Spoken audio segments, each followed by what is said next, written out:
After 13 years of waiting, really only 6 if you count since it was announced at E3 in 2013, Kingdom Hearts 3 was finally an icon on our PS4s.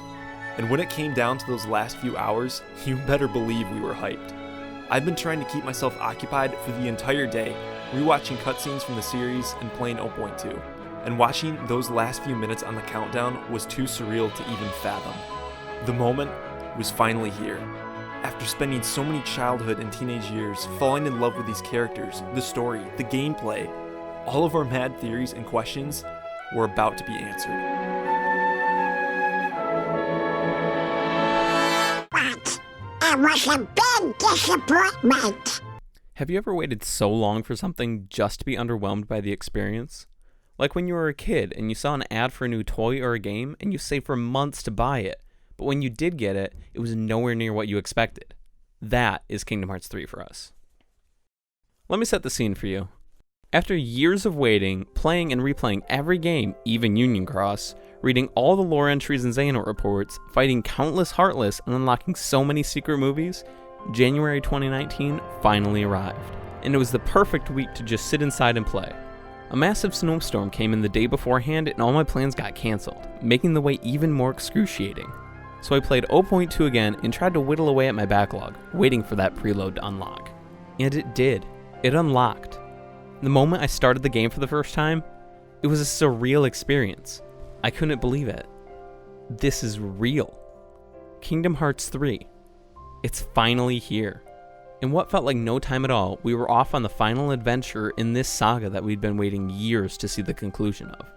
And well, I guess we did see an ending, but it really wasn't what we were expecting or even hoping for.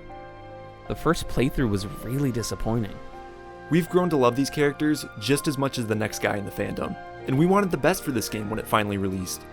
But regardless of how much merchandise hangs on my wall and the hundreds of dollars wasted on Union Cross, we couldn't help but be disappointed at what this game turned out to be. For how much the games after Kingdom Hearts 2 built up the series to be, this was a pretty disappointing grand finale. When 0.2 released, times were pretty good. We finally got some idea of what Kingdom Hearts 3 would be like, or at least what it would look like on a new generation of consoles. The gameplay was still exactly what we expected, with a bit of Osaka team flair. It was a nice prologue to the game. It felt like the Roxas section of Kingdom Hearts 2, just with less of the mystery, and that gave me high hopes. Both of the previous number titles had an experimental opening. Kingdom Hearts 1 had the whole sequence with Dive to Heart and the Dream State, which was really odd to play as a kid. What I saw from my friends was all Disney in action, and here I was walking around a stained glass pillar, hitting things with a shield, then being woken up since it was all just a dream and getting to explore the Destiny Islands. Kingdom Hearts 2 had Roxas and Twilight Town, and there was almost no way that everything there made sense to most players. The only way you would have known who Roxas was at the time was if you got the secret picture in Chain of Memories on the Game Boy. And as someone whose first Kingdom Hearts game to own was Chain of Memories, I didn't see that picture until my third playthrough. Roxas' summer vacation was a great way to start the game since it was important to the plot, although we didn't know who Roxas was or why his summer vacation was so important. If you're a loyal fan of this series, then this video is for you. It's because of our love for the series that we decided to make this video. Kingdom Hearts 3 is such a big milestone in the series that we really wanted to dive in deep and talk about what we loved about the game and what really missed the mark. And the best way that we can give this game our most honest and precise criticism and still show that love is by diving really deep into this review. So get comfortable, because we're tackling this game world by world, beginning to end. So sit back, relax, maybe grab a snack, because here's our review of the release version of Kingdom Hearts 3.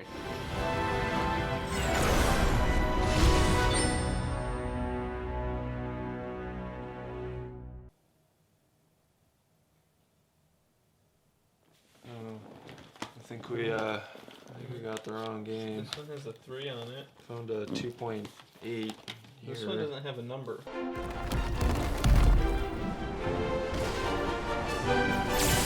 Wait, we're already in Disney Worlds? Seems that way.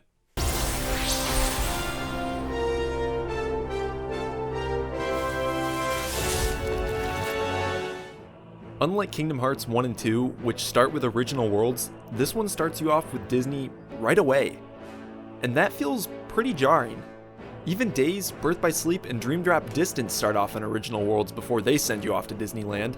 This time, it feels like the game is starting off on a very dull note because of that.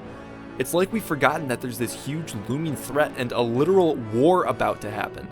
Knowing that there are 13 bad guys out there, you'd think that Sora would have at least a little bit of urgency in his actions. Now, I have nothing against Olympus, especially seeing how well these characters translate into the Unreal Engine. But it wasn't the intro we expected, it was just okay. Nothing huge really stands out. Most of the mechanics of the core game aren't present or are dampened down because Sora hasn't gotten his updated wardrobe and the mechanics that come with it yet. The plot of this world is basically the last act of the movie, although to a much less dramatic degree, unfortunately. It's kind of surprising how much intensity the world lacks. While the city is crumbling and on fire, nobody's really in trouble. We'll put these hotheads out. Hang on up there! Huh? Who are you three? Where is Hercules? While Sora and Hercules are running around trying to save the citizens of Thebes, Xigbar just kind of appears to taunt Sora. With Sora in a weakened state and being one of the 7 lights, it doesn't make a ton of sense for Xigbar to straight up attack him, but this brings up a bigger point of how the organization functions in this entry. You know, I almost forgot that he showed up. He doesn't do anything though, so that's probably why. All he does is annoy Sora for a minute and tell him to find the hearts connected to his. No boss fight, he doesn't summon any nobodies, just goes back into his portal. And after saving people from what felt like an imaginary danger, you start heading back up the mountain towards the realm of the gods with Hercules. All you really do here is make your way up the mountain, defeat the Rock Titan for the final time, and then make your way to rescue Zeus. The game makes an attempt to do some world building by showing these 3 gods that only show up for this one shot. It really felt like a failed attempt to make the worlds feel more full. Then you have a really clunky battle with the Ice and Magma Titan before a mildly challenging fight with the Tornado Titan. Once that's over, they tease a fight with Hades, then just tell him to hit the road. It's pretty lame. The world begins pretty dull and ends very much the same. And it's an unfortunate conclusion for what was definitely one of the best Disney worlds from the first 2 games. And what's the worst part of this world? Well, I'm glad you asked. The design team has this nice open area at the top of Mount Olympus that would be perfect to house the Colosseum, and all it does is host a battle gate. The Colosseum has been a staple in the series, and here, where is it? Zeus is right there. He could literally be hosting the Olympics. But anyway, I digress. So after exploring Olympus, we arrive in the Realm of Darkness, otherwise known as Dark World. We've explored this place in the secret episode of Birth by Sleep, as well as in 0.2, both while solely playing as Aqua. This time, however, we're playing as Riku, with Mickey as our companion on a quest to rescue her. I was really excited to explore this world again as Riku and Mickey and see what differences they made from 0.2, and what new Heartless there would be to battle. I was also crossing my fingers to take on the Darkhide again, the final boss from Birth by Sleep's secret episode, since it's one of my favorite boss designs and bosses of Kingdom Hearts. So here we are, Riku, a brand new Keyblade Master, alongside King Mickey, a fellow Keyblade Master, in search of Aqua, a lost Keyblade Master. Sounds pretty awesome, doesn't it? You bet it does. So without further ado, let's explore the Realm of Dark. Wait, what? I was hyped to dive into this place again when I saw the gameplay footage of Riku in an earlier trailer. I can't really put into words how disappointed I am at how they executed this, but I'm gonna try. So they had an entire world modeled for 0.2 that we got to explore as Aqua 2 years before this game came out, and now we don't get to revisit any of it? I'm plenty upset that they didn't even make the effort to change anything that we saw in 0.2, but only being able to play in this one little area is just sad. I would say that I'd be fine if we even just went through the exact same area as 0.2, but I'd be lying. I'm even more disappointed that after playing so much of Riku in Dream Drop Distance and getting a fantastic amount of development to his character, doesn't amount to much in this game. Chain of Memories allowed us to play as him for about half as much as Sora, then 3D came along and made him a major part of the game, giving him 5 boss fights at the end and making his story even longer than Sora's. After that feat, you'd think that they would have given us more than 10 minutes of gameplay with him in this game. 2 short gameplay sessions against practically the same boss just aren't enough. The only positive thing I can really say about this section is this short exchange between Riku and Mickey while they're talking about Aqua. But Aqua? She's like Sora. What? No. Strong like Sora. I think it's one of the funniest lines in all of Kingdom Hearts. It really caught me off guard because I'm not used to these games being all that funny. Anyway, I regret to talk about another big issue with this section and game as a whole. The way Keyblades are treated in this game is not cool, and kind of inconsistent with how the rest of the series has. In Kingdom Hearts 1, there were 3 Keyblades: Sora's, Mickey's, and Riku Ansem's.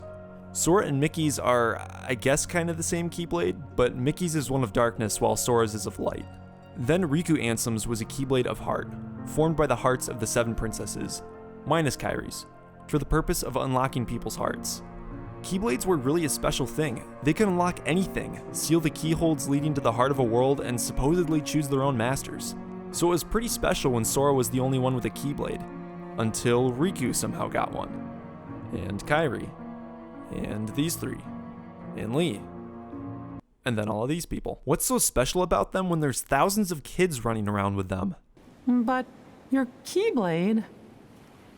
Oh. And now they can break? What is going on? What even is a Keyblade anymore? Remember how Mickey went all by himself to the Realm of Darkness looking for a specific Keyblade, and now he suddenly has to replace it? Since when have Keyblades become such a casual commodity that you can just trade yours in for an upgrade? Heck, since when has one Keyblade been more powerful than another? Gameplay is its own entity. This, on the other hand, is just ridiculous. I also briefly wanted to add that after learning that Keyblade transformations would be a thing in this game and seeing Riku with his new Keyblade, I thought he was going to be able to transform his into like a motorcycle that Cloud had in Advent Children. That would have been the coolest thing since the PlayStation startup song.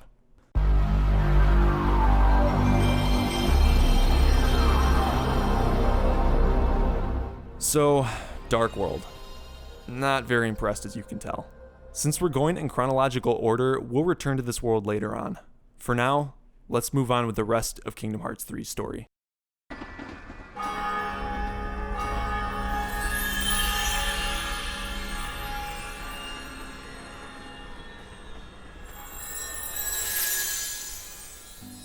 When Kingdom Hearts hits its stride with original worlds, they really make amazing things. Everything from Destiny Islands to Scala at Kylum, from Hollow Bastion's castle to the winding streets of Twilight Town.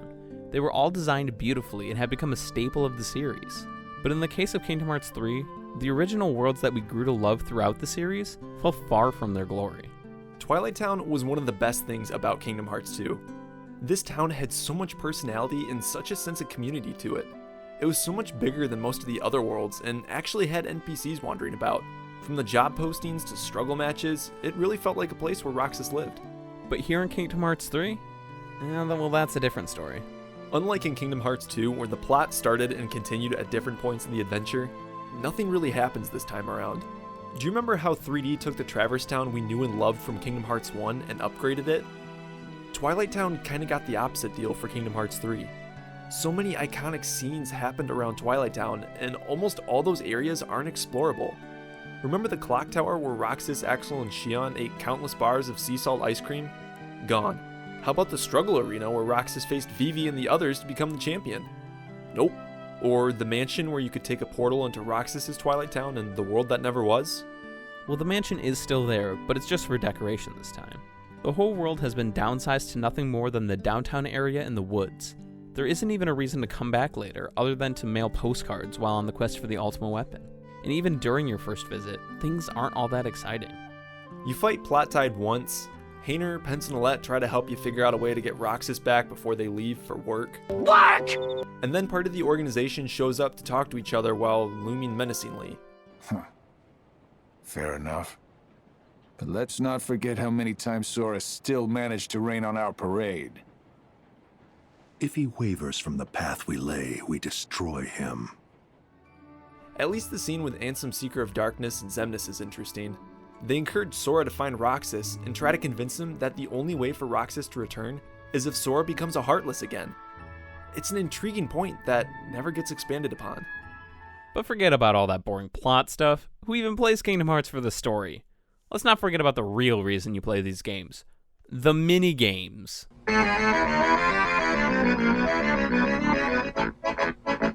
What? You thought a compelling story, beautiful music, and spectacular combat was enough? Yep, you knew what you were getting into when you picked up this game. This is what our friend John calls being stuck in the PS2 era. There's no escaping minigames, whether you're playing on a console or a handheld. They're everywhere. So why don't we sit back and take a look at what this 8th generation console AAA game has in store for us.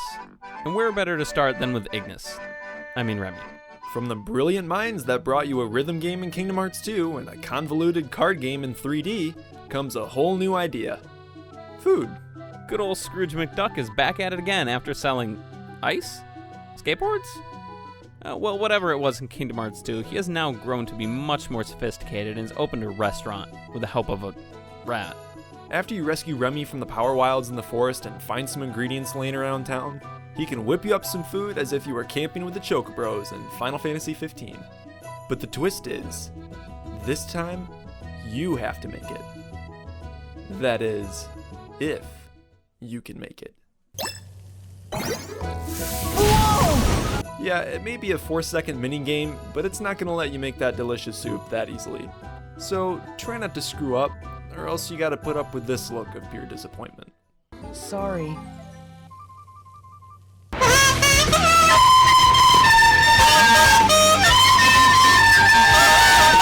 I've gotta be honest, unlike in Final Fantasy 15 where they require you to camp and cook food, I think I only ate like twice in my entire first playthrough. It was so easy to forget about.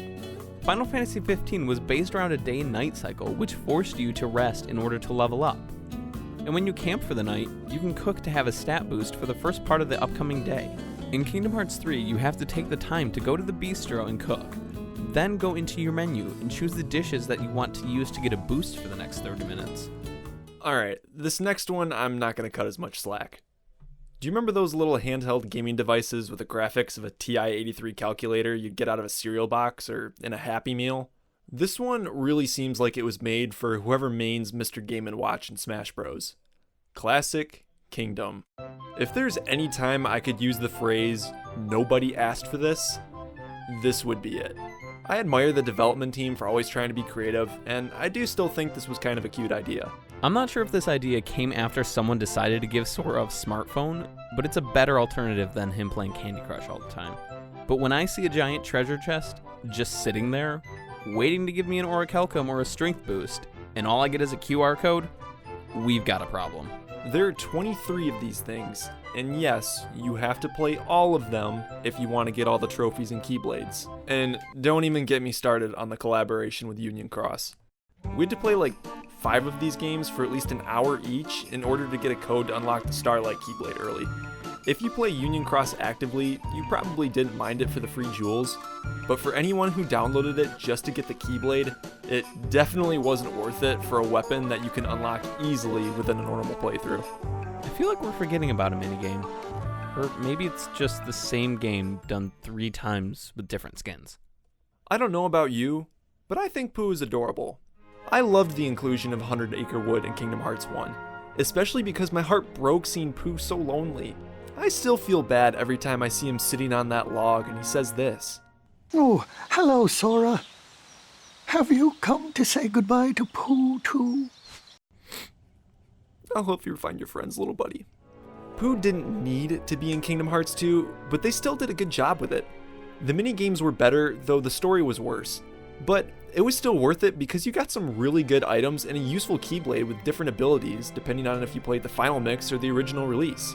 But for Kingdom Hearts 3, did we really need this? The other 2 games at least had heart put into it. This one seems to be significantly lacking. This part of the world serves no real purpose. Sora, could you help me with my flower patch? I've got a surprise for Pooh. All you really do is play the same game 3 times. Even a chunk of the main cast is missing and instead replaced with... Wait, what is that? And I'm Lumpy! That's right, apparently a British elephant that hasn't been in any Pooh merchandise since 2010. Leave it to Kingdom Hearts to resurrect things that are better left dead. If you watch the cutscenes and don't read the tutorials on the minigame, it takes you about a half hour to finish all these. It's over without a second thought. And the ending is surprisingly morbid. We are together. There isn't a second that we're not. Except I can feel it. Our connection's weaker. Why is that? What's wrong, Sora? If the purpose of this world was just for that one line, there should have been more to this world like in previous games. Instead of finishing in one go, why not have us come back frequently and check in on Pooh and slowly progress his story? But no, we end with a bear who's full of honey and we get a Keyblade out of it. And boy, that Keyblade you get afterwards. I think I'll just stick to Shooting Star, thanks. This isn't where the mini-games end. Oh no, there's still a handful to go, but we'll talk about them more in their respective worlds. So why not get right to it? This series is about Square and Disney, so we should probably discuss the part of the game that should take up most of the playtime. Well, not before we take a quick pit stop to see how the plot is progressing away from the main trio. And it starts off with Axel and Kairi training. This is one of my favorite scenes in the game. The jump to a pre-rendered scene is a bit weird though. I feel like pre-rendered scenes like this should be saved for the beginning and the end of the game. It acts as a way to encapsulate the games as a whole, especially when the endings hit you in the best and worst ways. Kingdom Hearts 2's ending with Sora and Riku returning from the Realm of Darkness to meet Kairi on the beach? Perfection. Here in Kingdom Hearts 3, they just seem to be placed in random places. That doesn't mean the scene's bad by any means, the style just feels out of place to me. And this shot of Axel handing Kairi some ice cream is just awesome. With the way that the camera is placed, it's like he's handing it straight to us. Agreed. This has also got to be one of my favorite scenes in the game, and for two reasons. Kairi's letter and the Xion moment. Kairi had been a pretty flat character throughout the series, which isn't news to anybody. She didn't need a lot of character in Kingdom Hearts 1 since she spent most of her time off screen, but the little time she had was used pretty well. It was Kingdom Hearts 2 that didn't put a whole lot of effort into developing her. And Hayden Panettiere's performance, let's just say it wasn't looking at winning her an Oscar anytime soon. Right? Sora? Her letter to Sora that he found in the Realm of Darkness was the best thing that ever came from her in that game. Well, maybe the second best thing. So when the scene opened with her reading another letter she wrote, I had a lot of hope for what they'd do with her character. This scene is something special. It's such a classic kind of Kingdom Hearts feel that I can't quite put my finger on. The beautiful rendition of Dearly Beloved as she reads, and her and Lee's chemistry that reminds you so much of Axel and Xion's, and when At Sunset I Will Think of You started playing, oh, I got goosebumps. And then this part. Oh my word, this line right here. Don't hold back, Lee. Promise?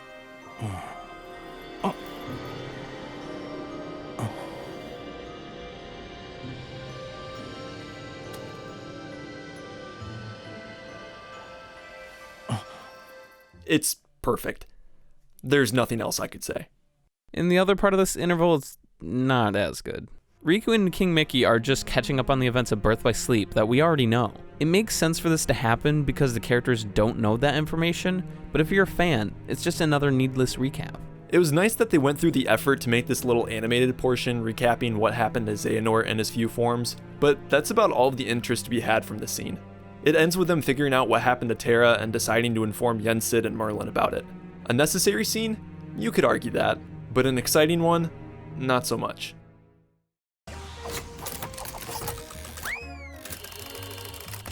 Toy Story has been a long-requested world for Kingdom Hearts, and with Disney making a larger push for Kingdom Hearts 3, it was only natural that some of the more recent big-name movies would be included. If you've been a fan of Kingdom Hearts for a long time, you already know that the models for Buzz and Woody were in the code for Kingdom Hearts 2, so their inclusion in the series was all but confirmed for a future title at the time. Even so, when Toy Box was revealed at D23, we were ecstatic. And thanks to the power of current hardware, the worlds and characters look just as good, if not better than the first movie. We're happy to say that this world is easily one of the best worlds in the game due to how it handles the base material and builds upon it. With it being the first true world of Kingdom Hearts 3, that doesn't really set a good tone, but hey, it's Toy Story. How can it not be great? In my opinion, the world felt a little smaller than I would have liked. You've got Andy's room and yard as well as some of the street, and then you've got Galaxy Toys. But that's it. For me, it was an astounding world to start off Sora's journey. With new clothes on his back and a gummy phone for plot convenience, he's immediately shrunken down to be a Noctis ripoff in the eyes of Rex. Wait! Oh! You look familiar! I know this! You're Zora! Starting out in Andy's room and being able to just run up the walls and straight outside felt like a great way to show off how large the new areas can be. No loading screen, you can just jump off the roof and be on your way. And don't even get me started on Galaxy Toys. While of course it would have been awesome to visit Pizza Planet, having 3 floors of a toy store fully explorable was so cool because it made you just feel so small in comparison. If you've played Toy Story 2 Buzz Lightyear to the Rescue, you know how large that game was, especially for its era. There was a whole lot to explore in the game, from the entirety of Andy's house, his yard, Al's toy barn, and more that I'm probably not remembering. And yeah, that was a PlayStation 1 game. It had a killer soundtrack too. In general, I would argue that it wasn't too unreasonable of me to ask for a few more iconic areas to explore. The whole world is really based around Galaxy toys. Andy's room is just a catalyst to introducing Sora, Donald, and Goofy to the characters of the world and the story. But before we get farther into this world itself, it starts off with a bang. You cannot convince me that Verum Rex is not Versus 13. It is, and forever will be. But in good old Kingdom Hearts fashion, we're given a gimmick for this world, Max. And geez, these are overpowered. In my first playthrough, I was able to grind out a bunch of levels because of just how much damage they do, and how you can just stomp over everything with them. And for whatever reason, they become a central point in the story. Young Xehanort shows up and talks a bit about the organization using this world as an experiment for how to recomplete hearts that have been torn in two, probably referencing Vanitas. From there, it's basically chasing young Xehanort around for a while and trying to find some of the other toys that wandered off. Once you find him again, you're thrown into yet another minigame. But this one is different. It makes sense within the story since you're thrown into a video game. So one quick romp through a big mech fight and we need to go confront young Xehanort by building a Cactuar? Yeah, I guess putting in humans or any other characters from Final Fantasy wasn't able to be done, but we can keep the Moogles and throw in a Cactuar and call it a day. Then we move on to a boss which is kinda just okay. Where we could have gotten a fight with young Xehanort, we get a UFO Heartless. There are many different toys that the Heartless could have possessed to create our final boss, like, oh, I don't know, maybe Zurg? But the UFO is alright. It's a pretty easy fight with a cool sequence at the end where everything goes dark, but nothing to write home about. And that's it. World saved. Sora, Donald, and Goofy can move on to the next one. Right after this interval. It's a short one. Ready? Donald reminds Sora of what he's supposed to be doing. Sora, what about the power of waiting? And they decide to give Ienzo a call, but the king ends up calling him first. Oh, hiya, Sora! Sora shares his concerns about getting Roxas back, and they tell him about replicas, which seems to relieve him of figuring out how he can help. Then Riku and the king tell him about what happened to Terra. It's probably for the best that they did this off-screen, but I wanted to see more of a real-time response from Sora. He didn't seem to care all that much, so bummer, I guess. I don't think it's a bad scene, but we're 3 worlds in, and that's all that's happened. The only really good scene we've gotten between Disney worlds was Kairi and Lee's. The rest have been inching the plot forward really slowly and in a pretty unexciting way. If you're like me, this is when you started to become concerned about where this game was going.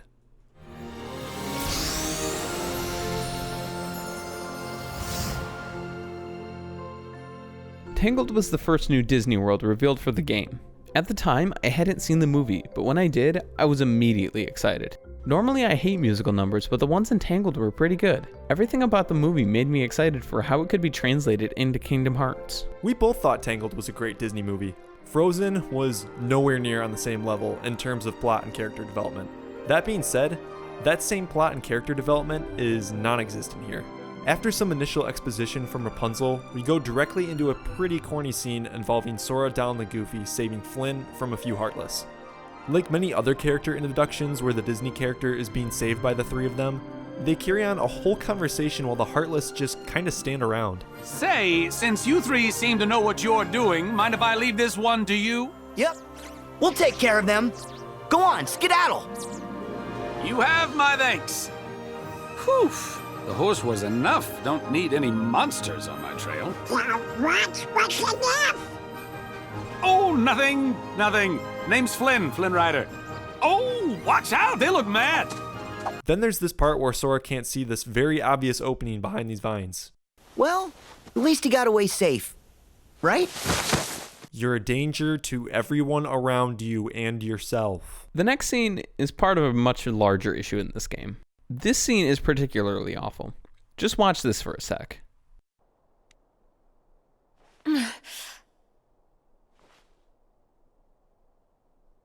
How you doing? The name's Flynn Rider. How's your day going? Huh?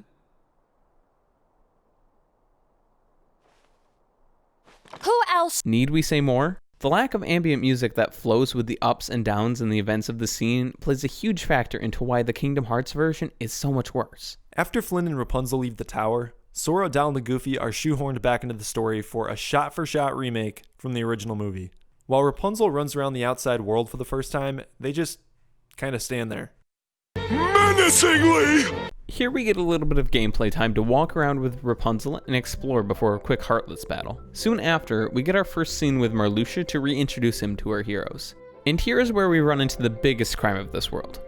None of the musical numbers are included. The whole Snuggly Duckling scene is cut. No dreams for anyone. After a short trip through a dark forest and the mines later, we arrive in the town, where we are introduced to another minigame. You might be surprised to hear that I don't mind this one. In fact, I think it's kind of cute. Yeah, it's pretty cringy, but I got used to this kind of stuff in Kingdom Hearts a long time ago. Oh, there's bad ones, don't get me wrong. But this one doesn't last all that long, and there's a dancing part in the movie anyway, so I'll give this one a pass. Then the lantern scene works out pretty well actually, even though there's no way you're invested in the characters and their progression unless you've seen the movie beforehand. But a big problem with the world's plot, which is common practice for Kingdom Hearts and a prime example here, is cutting characters and scenes even if it creates plot holes. Without Mother Gothel's 2 thugs for Flynn to run back to, he doesn't have a reason to dock the boat and try to call off the deal he had with them. There's nobody to tie him to the boat either, unless you think Mother Gothel was strong enough, or if Marluxia was willing to help her. Then Rapunzel is expected to believe that Mother Gothel fought off Marluxia and 2 nobodies with a log. The movie had characters that were eager to get revenge on Flynn, but here, none.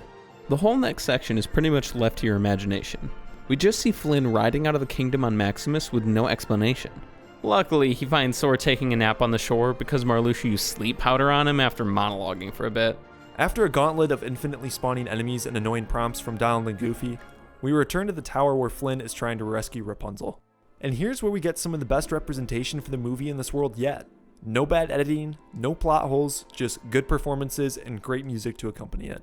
What comes after is actually quite disappointing, as once Flynn cuts Rapunzel's hair and Mother Gothel ages instantly, she falls out the window and disappears. Which is where Marluxia steps back in and turns her into the heartless boss of this world. Why she became a tree, I have no idea, but the fight is easy and pretty boring. After doing a certain amount of damage, the boss will slide up the tower and make you navigate through a maze. Or, if you're me, you just figure out early on that you can just air slide your way over instead of going through the holes in the wooden spikes. Afterwards is a really good pre-rendered cutscene of Rapunzel saving Flynn with Sora, Donald, and Goofy watching. This scene works without them butting in, and I like it just the way it is. I'm not a fan of this scene. Sora, Donald, and Goofy just sit around while thinking that Flynn is dead. Sora and Donald both have cure magic, so why are we getting all sad? Even though the ending matches the movie, the stakes felt lower to me because of the arsenal of magic at our disposal.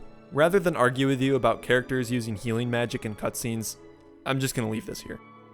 Either way, we get one more nice little scene with them saying goodbye after to wrap up this world in traditional Kingdom Hearts fashion. Oh, and then Maleficent and Pete still haven't made any progress on that box. I don't know how either of them expect to find one box in several entire worlds, but apparently they're trailing organization members, so you know what? You do you guys. That's another world over with. You know what time it is. Time to tune into CSI Radiant Garden. Let's see what progress Riku and Mickey have made this time. What? We're too late? Yes. I guess we're figuring out what happened to Vexen. Why they couldn't have just placed this right after the last interval where they were on the phone with Sora, I have no idea. This easily could have been moved to take place right after that one, and then had a more interesting cutscene here at least, or maybe some gameplay, but nope, this is all we get. What do you think of that, Alias? Yep, he's the silent one.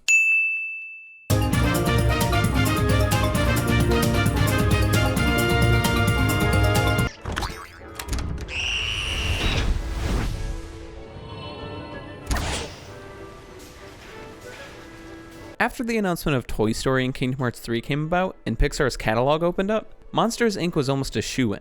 And when the server leak showed off assets for Frozen and screenshots for Monsters Inc., I was kind of disappointed. Monsters Inc. came out when I was just old enough to stop liking Disney so much, so it never meant that much to me. And when they announced the world, I was happy but not overly excited. With the way the world played out, I can say that the low bar I had set for it was the right move. On the other hand, I loved Monsters Inc. as a kid. and it's definitely still a movie that I'd recommend. But when I learned that this was the only other Pixar movie that was going to be in this game, I was kind of bummed.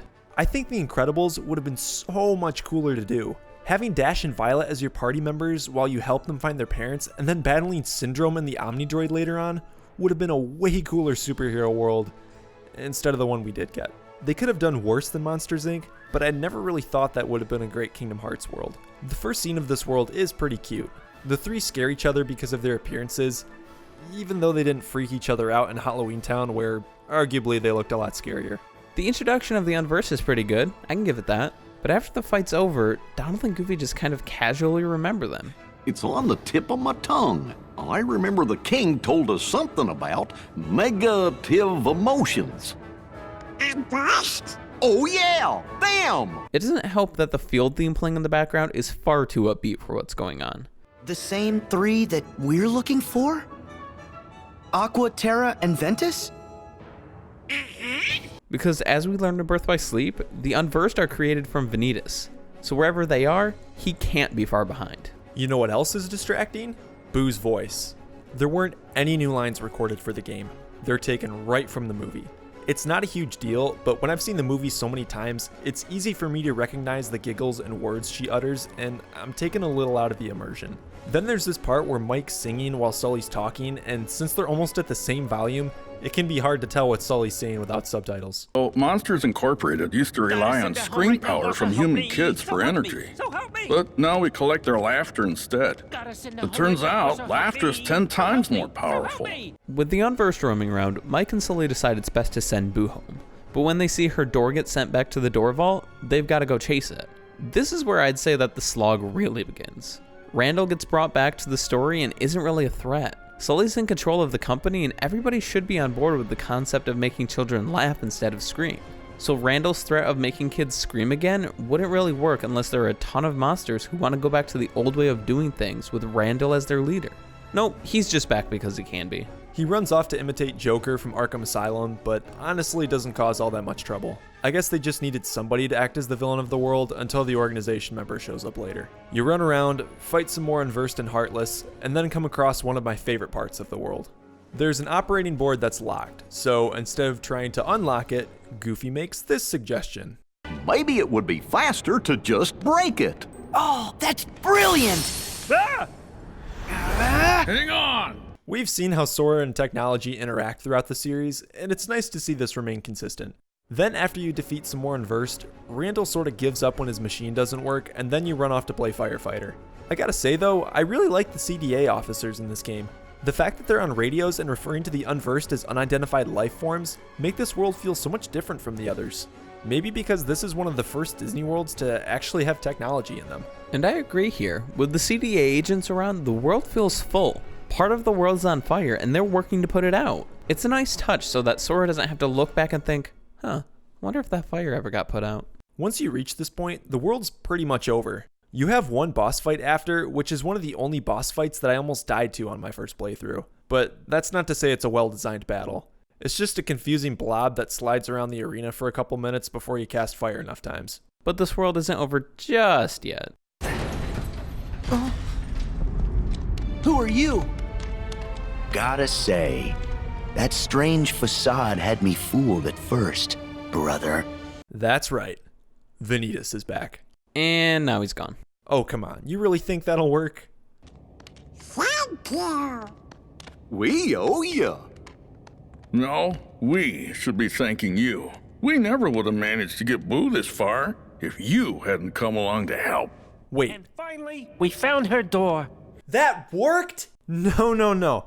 That's not how this works. I don't care how many doors you throw Vanitas into, it doesn't matter where he ends up, because he can always use dark corridors to come back. Vanitas is also one of the craziest and strongest characters among the Kingdom Hearts villains.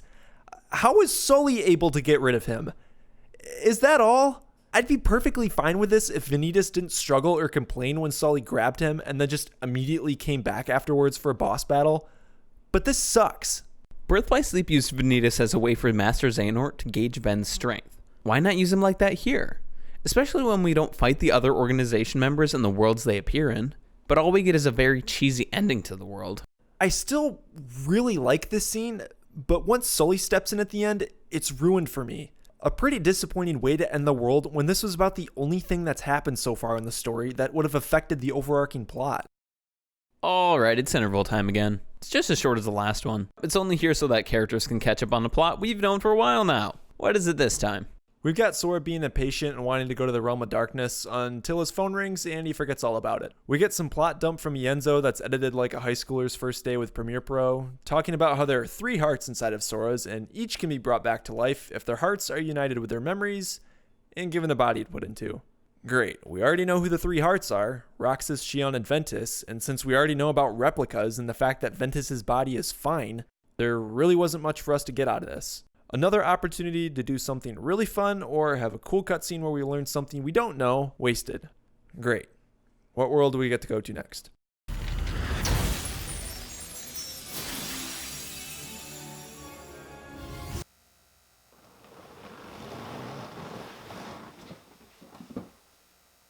We don't have to go on and on like everybody else on the internet about how much we don't like Frozen. We don't like it. Period. When Tangled was revealed, it wasn't hard to think that Frozen was going to show up at some point. And where better to show off a disappointing world than at an E3 press conference for a disappointing console? I wasn't upset about it. After all, there really wouldn't be a way for them to fit everything I didn't like about the movie into the game. The fair way to judge the world would be based on gameplay, writing, and design. That said, let's see how Arendelle holds up as a Disney world. Just like the reveal trailer, you meet Elsa right off the bat. The interaction between Elsa and our heroes is not good.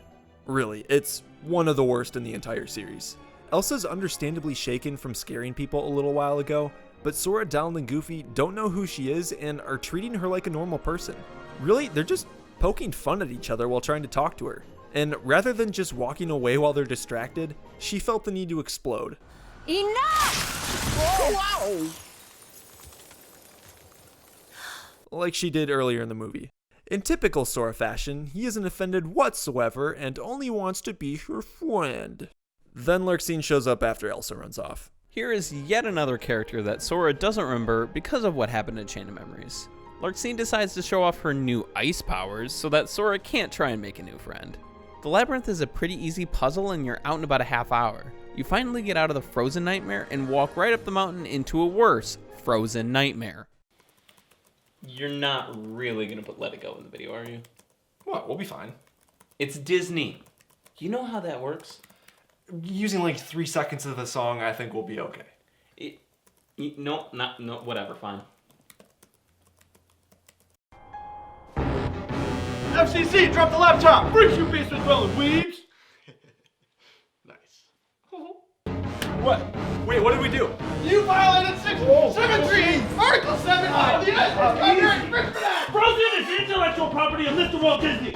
You have no right to post anything without his permission. Audio. But we only used like 3 seconds. Tell it to the mouth, pal. Let It Go is the greatest Disney song of all time. Yeah! Oh, come on. It's not that good. I mean, like, have you seen an actual Disney movie like Tangled or Aladdin? Not the live action one. No, I hate those things.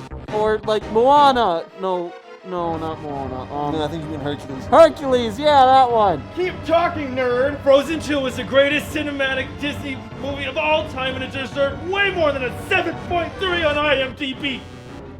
All right, Chris, it wasn't that good. Wait, what if we take the song out of the video? Will you let us go? Not a chance. You boys are going to jail. I hope you like meatloaf and green beans. How about if I give you my collection of old Disney VHS tapes, huh?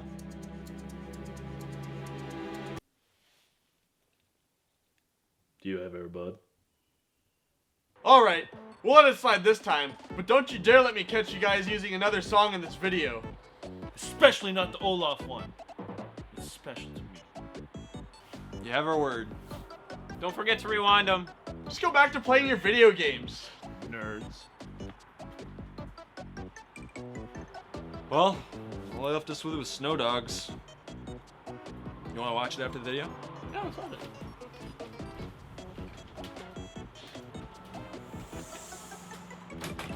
I can think of 2 reasons that this is in this game. Either Square wanted it in because Frozen is one of, if not the most popular Disney movie in a long time, or Disney made them put it in the game if they wanted to include a Frozen world. This is the first time that Kingdom Hearts has really done just a music video for a song that was in the movie. If they would have done the songs in Tangled, there would have been no complaints here. At least in Kingdom Hearts 2's Atlantica, they made it into a minigame. Remember what I said about Sora, Donald, and Goofy just being shoehorned into the Tangle story and that one scene in particular? The same thing happens in this. All they do is run after Elsa while watching a near shot-for-shot remake from the movie. And when it's over, before they're about to try and approach her, Larxene butts in again and sends them flying. What happens next, you ask? Well, it's another minigame! Sledding! Is it good? No! Moving on. After passing out in the snow and a brief glimpse of Donald and Goofy thinking Sora's finally lost his marbles, we're back into the story progressing without Sora doing anything. When Sora, Donald, and Goofy meet Olaf, Anna, Kristoff, and Sven, it's not a terrible cutscene. But that would probably be because it's quickly followed by this monstrosity. I never see you anymore. Years passed and we barely ever saw each other. Then, finally, it was time for her coronation. What? Let's just say I was I more can't than a little understand excited. you, FCC, what did we just tell you guys? Oh, I'm letting it go. This is another part where if you don't have subtitles on, you are screwed, my friend. Then Anna continues to sing a cappella in front of Sora, and it's really hard to watch. They say have courage, and I'm trying to. I'm right out here for you. Just let me in. We only have each other. It's just you and me. What are we gonna do?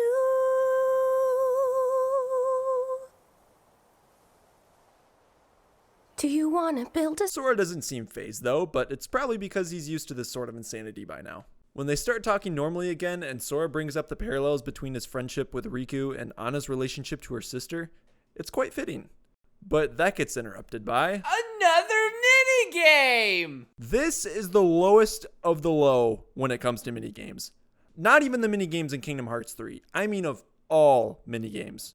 So you put Olaf back together and... Someone had to pick it up. No! Can we just get on with the story? My nose, it's back! The actual story! Well, Sora catches up with Anna just in time to see another instance of Elsa being... the nicest, warmest, best person ever. And then you piss off Marshmallow, fight him, and fall off a cliff for like the 5th time? Good thing snow's so soft. We could do this 100 times. Then you see Suspicious Man taking Elsa and team up with Marshmallow to go rescue her. Once you catch up with him, without explanation, you're thrown into a situation with Elsa leaning on the ground over here, man about to kill her, and Anna stumbling around nearly frozen. Anna saves Elsa from the man, just like in the movie. He falls unconscious, I guess, and just decides to turn into a Heartless. Despite the boring lead up to the fight, this Heartless battle is one of my favorites in the game. The design of the Heartless is pretty bland, but the animations and lighting make up for it. Elsa's crying unfreezes Anna just like in Pokemon the first movie. Everything's about to wrap up until Larxene stops time to drop some more plot info. The new 7 hearts. If you mess up and don't find your 7 guardians of light, we're gonna need another group to fall back on. Elsa and Anna are both princesses of heart. I mean, of course Elsa is. She's the nicest, warmest, best person ever. And apparently the organization now has all 13 Seekers of Darkness. Not really. My bad. This scene is the first in the Disney section that really reminds Sora why he should be acting more urgently. They have all 13? Then, if we don't find our 7, they'll go after Elsa and Anna. Better get on that, bud. And that'd be Arendelle. It was bad. It was pretty bad. There's barely any interaction between Sora, Donald, and Goofy and the Disney characters, and none at all once they reach the final fight. What this world really boils down to is this. You go up the mountain, in the mountain, up the mountain, down the mountain, back up the mountain, down the mountain, boss fight. That's it. The environments all look the same. It's just snow and ice. All the other worlds managed to bring a bunch of colors out, but somehow Frozen was completely unable to make the areas look different from each other. I didn't want Frozen to be a bad world. I didn't even expect it to be. But I can't help but feel like Disney set up a lot of restrictions on what the writers could do with it and just made things a nightmare for them to work with. I can't say for sure because supposedly Nomura has a great relationship with them, but who knows. It does make sense that Disney would be very protective of this movie. It is their cash cow right now. But overall, the world felt like a bad retelling of Frozen with Sora, Donald, and Goofy crammed into whatever empty part of the frame they could fit in. Like this one. What's your reward for getting through the worst world in the game? Congratulations! You get to see a scene you actually care about now. Finally! After making it through 15 or so hours of the game, we get a cutscene with Aqua. And how does it play out? Ansem Seeker of Darkness shows up, kidnaps Ansem, sees that Aqua doesn't have her Keyblade, and gets a critical hit with Shadow Ball.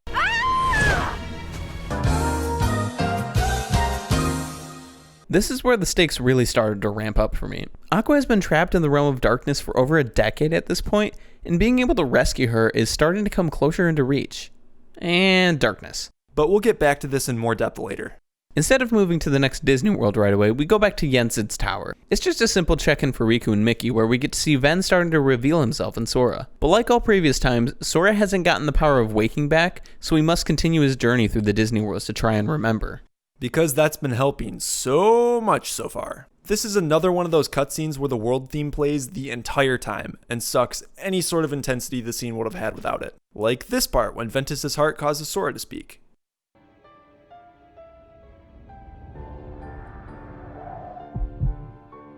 I'll go. But everybody just brushes him off like a child. At least the second cutscene here is pretty good. We get to see some of the extras in the organization, numbers 9 through 12 as Xemnas so plainly puts it. And here's where we get a link back to Union Cross. You four are going to reveal your greatest secret. The ancient Keyblade legacy that slumbers within you. Huh?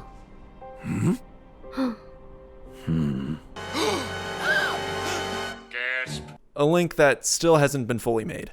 Since the story there is still ongoing, revealing that Marluxia, Larxene, Demyx, and Luxord all used to be Keyblade wielders, or so we assume, was a nice touch. Especially since we only knew about Marluxia and Larxene being in the past at the time of release. Even since the release of Kingdom Hearts 3, the story in Union Cross has yet to mention either Demyx or Luxord's somebodies, so there's probably still more to this puzzle that we won't know for a while. Also, Larxene roasts Demyx and contrasts him with a cereal bowl. I don't have to be smart. Or capable, or likable, or attractive. A cereal bowl would make a better vessel.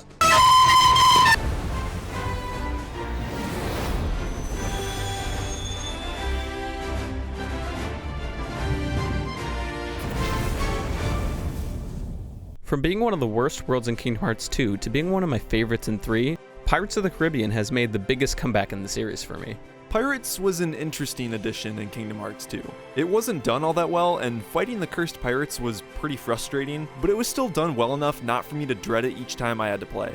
However, I never expected it to return for Kingdom Hearts 3, especially because I just couldn't imagine how they'd make it work trying to incorporate the plot of Dead Man's Chest into a digestible Disney World. And that makes complete sense. The first visit in Kingdom Hearts 2 is the plot of the first movie, and the second visit was Luxord's time to shine before the world that never was. In the case of the movies, Dead Man's Chest was literally all just set up for At World's End, so it makes sense that you end the third numbered game with the finale of the first trilogy of Pirates. And thankfully, they did skip the second movie. The shanty at the beginning sets up the world nicely by telling you what's going on, as long as you've seen the first movies at least. After the singing, we find Sora, Donald, and Goofy sailing towards the end of the world and wake up in Davy Jones' locker. And I gotta say, wow, do they look good. I thought Buzz and Woody looked great in Toy Box, but this is a step up. They all look amazing, and it's not just Sora, Donald, and Goofy. Jack, Gibbs, Barbossa, and Davy Jones, they all look like they were lifted straight from the movie. But we're getting a little far ahead here. Before we see the rest of the cast, we get my favorite character introduction. Just watch.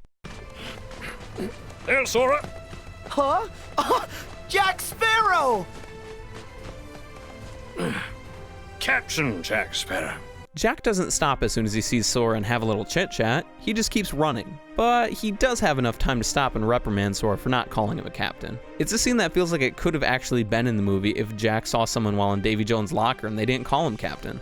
All of the following cutscenes are pretty well written and interesting enough to watch. Things are looking good so far, game.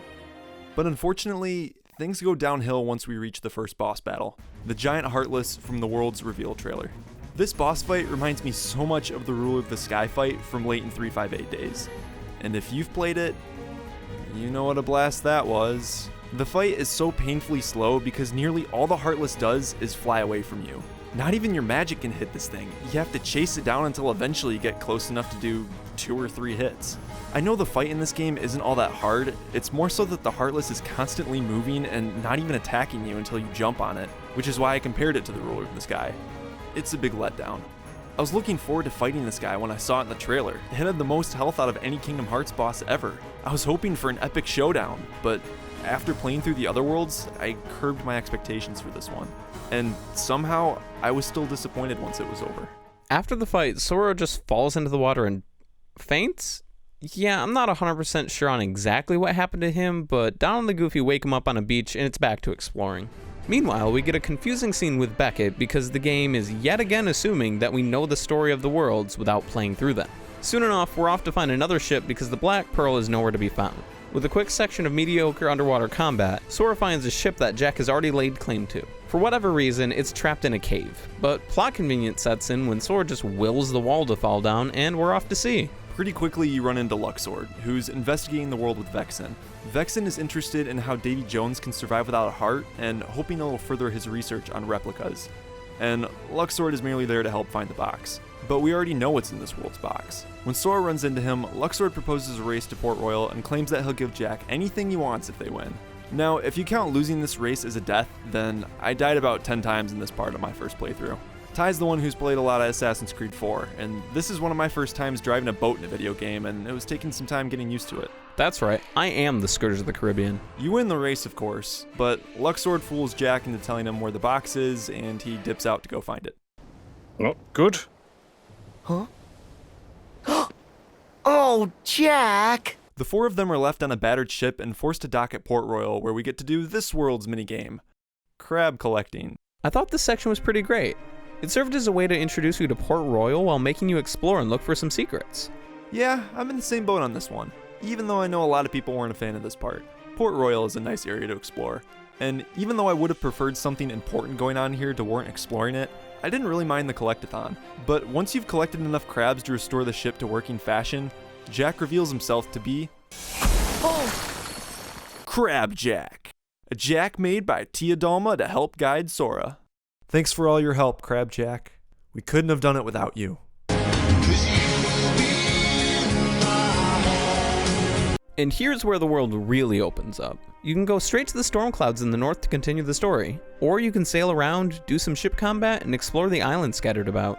There are a bunch of helpful items on these islands, so it's a good idea to explore and level up the ship a bit. When you decide to head towards the sinister-looking clouds to continue the story, you get a cutscene that does not play out all that well. Since the Pirate Lords and King aren't explained at all in the game, there are a couple moments that fall flat because they rely on that movie knowledge. Firstly, it's the scene on the island where Elizabeth, Jack, and Barbossa are there to bargain with Davy Jones and Beckett. You made a deal with me, Jack, to deliver the pirates. Your debt to me is still to be satisfied. That debt was paid, mate. You escaped. Jack's one of the 9 pirate lords. You have no right. King. And here too we get that cheery field music playing over what would otherwise be a serious scene. And the other scene that falls flat is directly after, where Elizabeth is trying to rally the pirates against the EITC, the East India Trading Company. But there's only the Black Pearl there. I know Ty's not with me on this one, but doesn't Elizabeth look really good in this game? There is a reason I didn't mention her earlier when I was talking about characters that look just like the movie. I mean, just look at this. And then take a look at this monstrosity. Things finally start to get going towards the climax, and of course it's raining. And one fight with the Kraken later, Luxord is trailing Jack, who found the box. It's at this point that I started to wonder if every joke from the movie really needed to be put here in the game.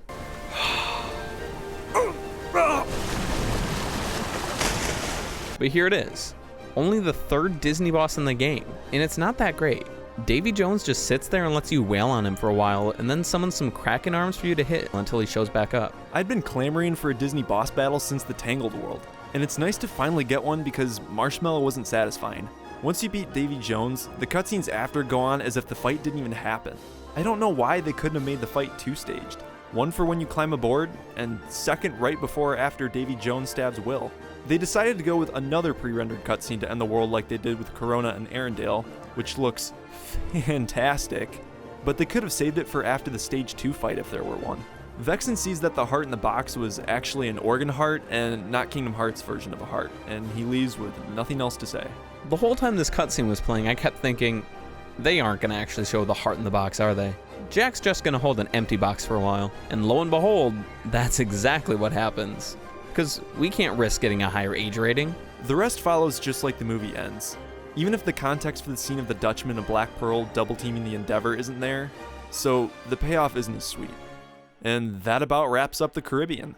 Better than Arendelle by miles, but not as good as Toy Box. It's fairly middle ground. The writing is done much better than a lot of the other worlds, with the Pirates characters and main cast interacting almost constantly, and with great chemistry. As I said earlier, I love this world. The writing of the characters is done so well. The realistic art style fits this type of world perfectly, and the open world section works perfectly with the pirate theme.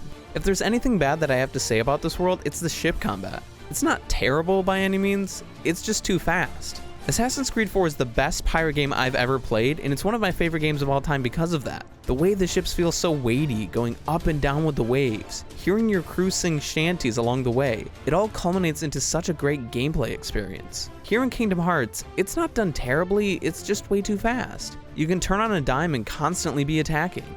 I'm not saying it needs to be exactly like Black Flag, but a bit more playtesting could have gone a long way for the ship combat as well as the underwater combat. After the Caribbean, we're given 3 more cutscenes to sink our teeth into. One is fantastic, another is pretty dry, and the last one is just ridiculous. So let's take a quick look. The first one is another well-written pre-rendered cutscene with Lee and Kairi still training in the forest. All that there really is to the cutscene is a nice interaction between Lee and Kairi talking about friends. And it's here, about 20 hours into the game, that Kairi decides to change into her new outfit and cut her hair. That's a whole different issue. Why does Kairi need to look even younger? The second part of this interval is really short and pretty dry. Riku and Mickey are finally back in the realm of darkness, and all we see here is them losing to Plot Tide again, and then it's over. What, were you looking for 30 more seconds of Riku gameplay? Here in the last one, we get to see where Ansem Seeker of Darkness has brought Ansem. The real Ansem. Ansem the Wise. That's not confusing at all. Hayner, Pence, and Alette just happen to be sitting around the Twilight Town mansion waiting for the plot to come back, so they seize the opportunity to save Ansem the Wise. And apparently Ansem Seeker of Darkness is so unaware of his surroundings that he not only doesn't notice the trio spying on him, but he can't see through their Disney Channel-like acting. But, sir... No, not one more step. Get out! This way! Hey, loser!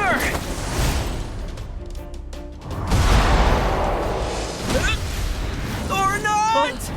They're able to get Ansem the Wise away from him. Not without the help of some Dusks, but are a handful of them really able to hold up the big bad of Kingdom Hearts 1? So, even though there's this mysterious girl who's supposedly really important to the organization's plan, Ansem Seeker of Darkness lets Ansem go without any resistance. And it turns out that Vexen was the one who sent the Dust to rescue him. So, what does the organization do about it? Absolutely nothing. Seriously. Now, take a quick jog down memory lane with me for a sec to the beginning of Kingdom Hearts 2. In particular, the introduction to the Dusks and the first time we fought them as Roxas. The Dusks tell Roxas, "We've come for you, my liege," and Sora has a similar moment early in Kingdom Hearts 3 where he encounters some Dusks and they ask, "Do you seek our liege?" When they show up to save Hayner and distract Ansem Seeker of Darkness, I thought there was some sort of connection. But then with the Vexen reveal, I was sorely let down. This scene could have been so much more. Roxas's loyal Dusk buddies save his friends, foreshadowing his return. But instead, Vexen's sorry, I guess. I actually thought it was Roxas who sent them somehow on my first playthrough, but they revealed it to be Vexen barely a minute later. So, yeah, I was also let down. And that's it. At least for the Disney worlds in Kingdom Hearts 3. So, I guess it's time to move on to the real meat that we've been waiting for so long. Wait, I feel like we're missing something.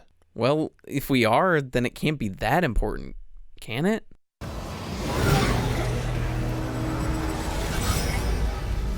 This is hardly a joke.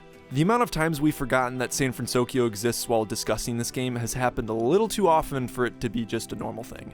They say whether or not you make a really good film or a laughably terrible one, they share one thing in common.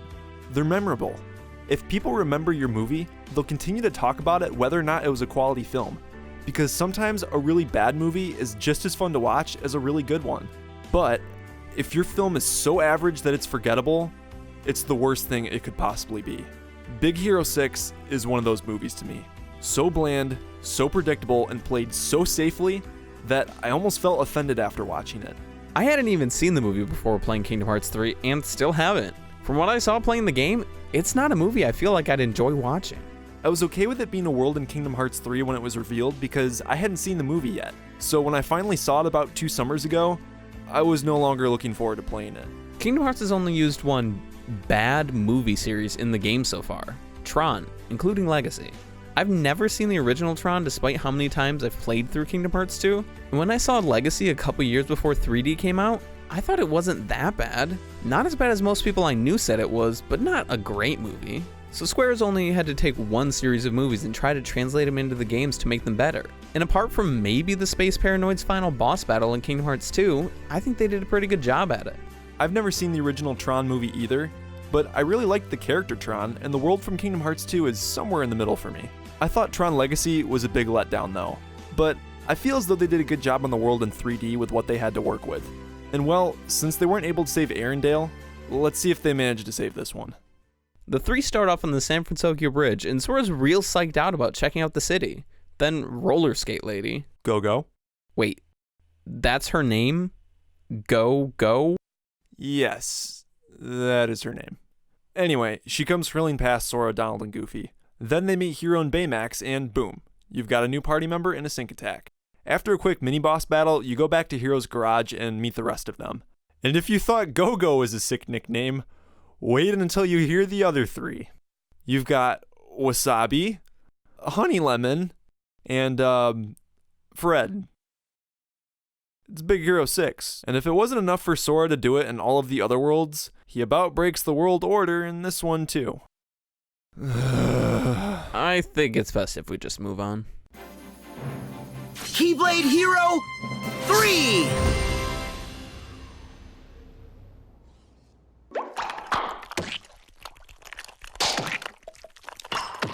The group has a small discussion on the Heartless, where Sora quickly chirps in saying, "We'll handle the Heartless," but Hero's like, "No, we've got to help, my brother would've." So Hero gives Sora some AR glasses, which results in a reaction that seems uncharacteristic, but is still pretty amusing.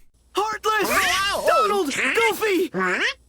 Yeah, I'd argue that it's just uncharacteristic and overly cheesy. After you receive the AR glasses, Sora goes out to practice while everyone else watches. All you need to do is run through some courses that Hero scripted. Like a minigame. No! You just run around through rings and hit some pretend Heartless. Awful? No, but it's more padding than anything else. There really isn't much left in the world after this. The purpose of the ensuing scene is just to show how the Big Hero 6 team learns from Sora. But this line still bothers me. Interesting. Gravity. Not binding. Not sure how that's supposed to work, but okay. Then you get a scene with the Olympus Coliseum music being used over everyone working on upgrades, which is a bit distracting. Everybody fights some Heartless, and then you go eat ice cream. Oh, this scene. I like this scene, but what ruins it is this.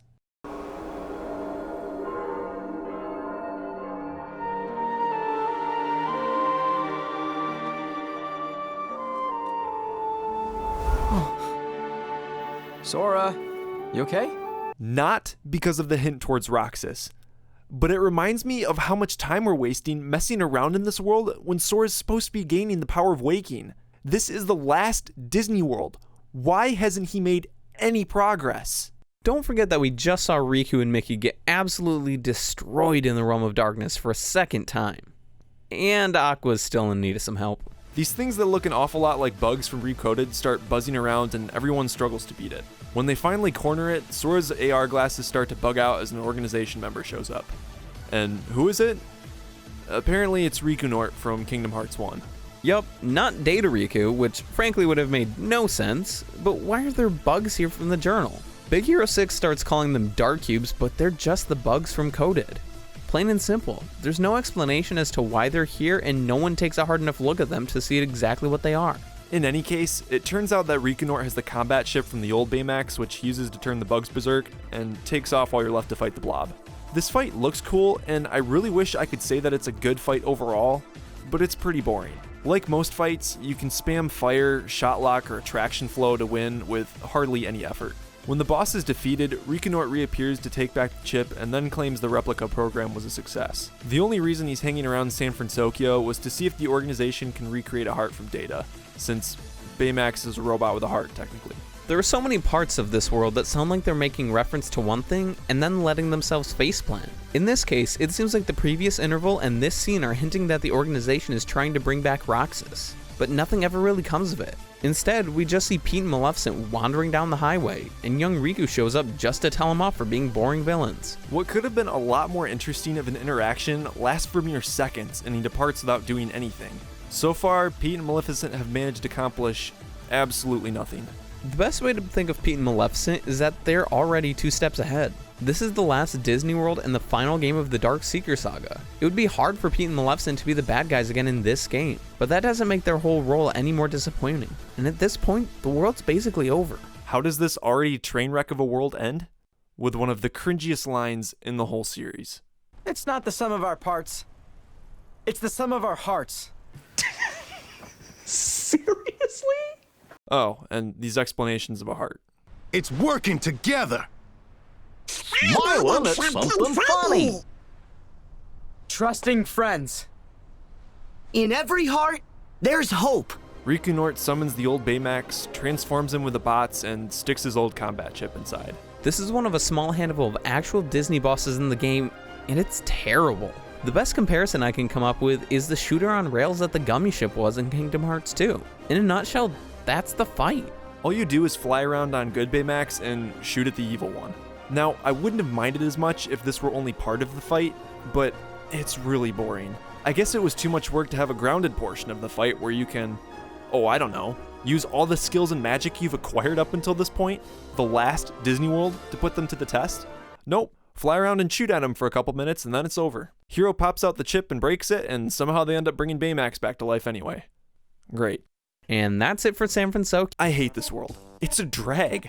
The boss fights suck, the characters are annoying, there's pretty much no story to be told, and any interesting moment is cut short. Another complaint I have is about Hero. Ryan Potter does a fantastic job acting, so it's nothing on him.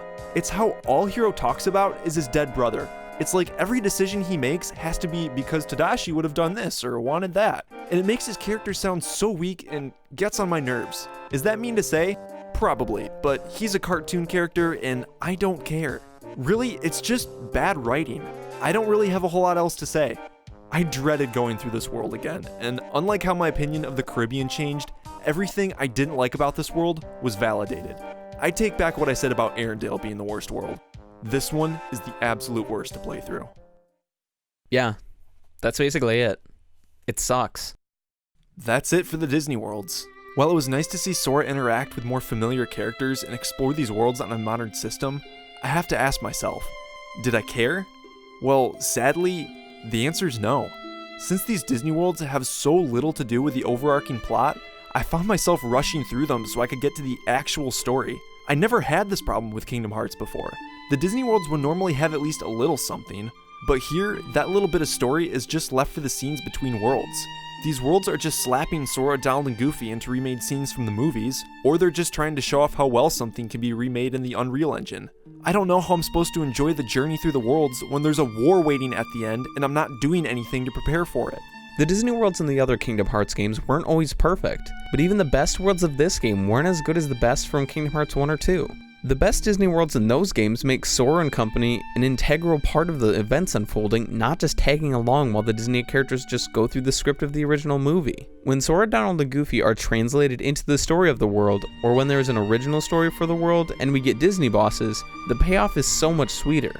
Here we only get 4 Disney bosses, being the Titans, Marshmallow, Dark Baymax, and Davy Jones, only one of which is even a decent fight. The only real positive I can say for the overall Disney World experience is that you no longer have to sacrifice Donald or Goofy in order to have a Disney character in your party, and even that isn't done as well. Kingdom Hearts 2 had a special limit for each party member. They're sort of back here too, but you don't have any control over when those appear. It's probably very clear now, but we really don't like San Fransokyo. And I don't mean to keep throwing it under the bus, but it provides a perfect example. It's the final Disney World in a game that's concluding the Xehanort saga. Why did Big Hero 6 have to be the last one? The one that was the most obnoxious and lighthearted, where the stakes are so low, they may as well not even exist. It feels like a bad direct-to-VHS sequel than anything. Ending the journey through the Disney Worlds with this one just makes me realize how little development to the main plot has been had, how little the sense of urgency is, and how much time Sora's been wasting. Other than in maybe 1 or 2 intervals, there's no sense of urgency. The organization members seem to be messing around just as much as Sora. The only things they end up doing in the worlds are either checking in on the new princesses of Heart or using the world as an experiment to fill out their ranks. Riku and Mickey are supposed to be saving Aqua, but they keep making detours. First they aren't strong enough, then they need to go play detective, and then they need to go talk to Yen Sid again. It robs their story of any intensity and tension. Kairi and Lee are perfectly safe and able to train for as long as they want in their magical woods, so there's no need to worry about them. Ansem the Wise was kidnapped by Ansem Seeker of Darkness, but is immediately saved by Vexen and the Twilight Town gang. What's supposed to be keeping me on my toes? All of the other games had multiple circumstances keeping you invested and determined to see what the next world had to add to the story. But this game doesn't care to give you anything until you make it through the last Disney World. I can only hope that this is the only game in the series that has this problem. Luckily, I have faith that the writers won't let it happen again.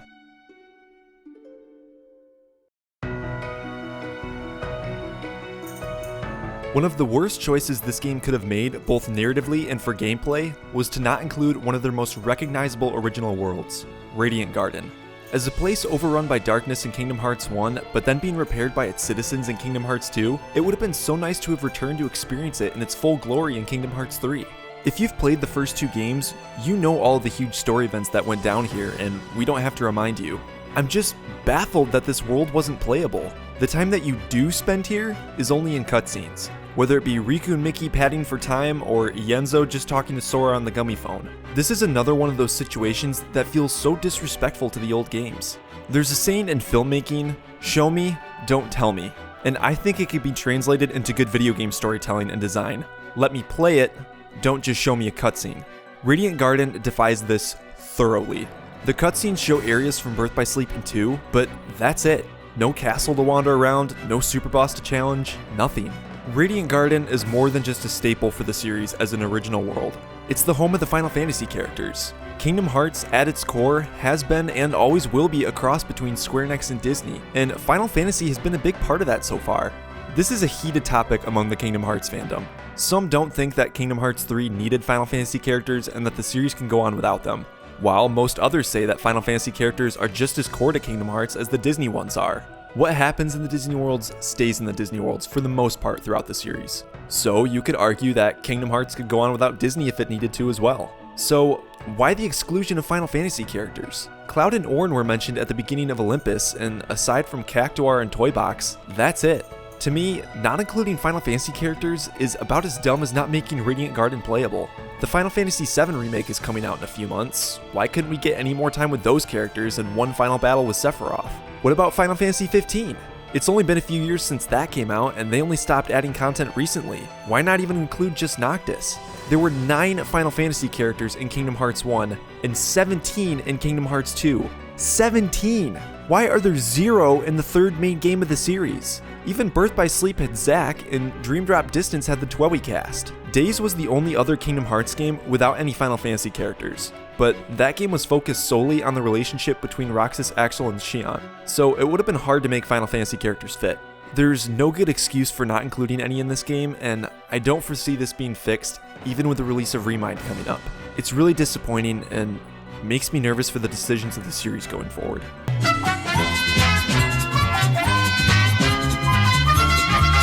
Regardless of the decisions made about what worlds wouldn't be playable and what characters wouldn't be making a return, the want is still there. And frankly, I'm surprised we never saw Lightning in a Kingdom Hearts game due to how much Square pushed her during the 13 saga. But that's a discussion for another day, because we finally made it.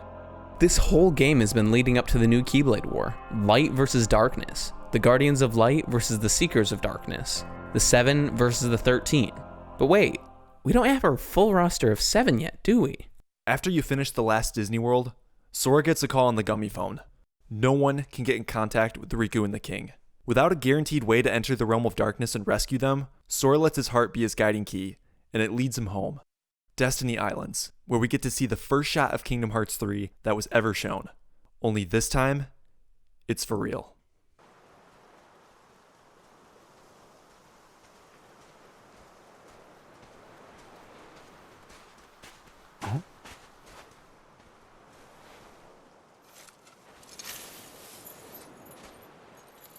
A Keyblade?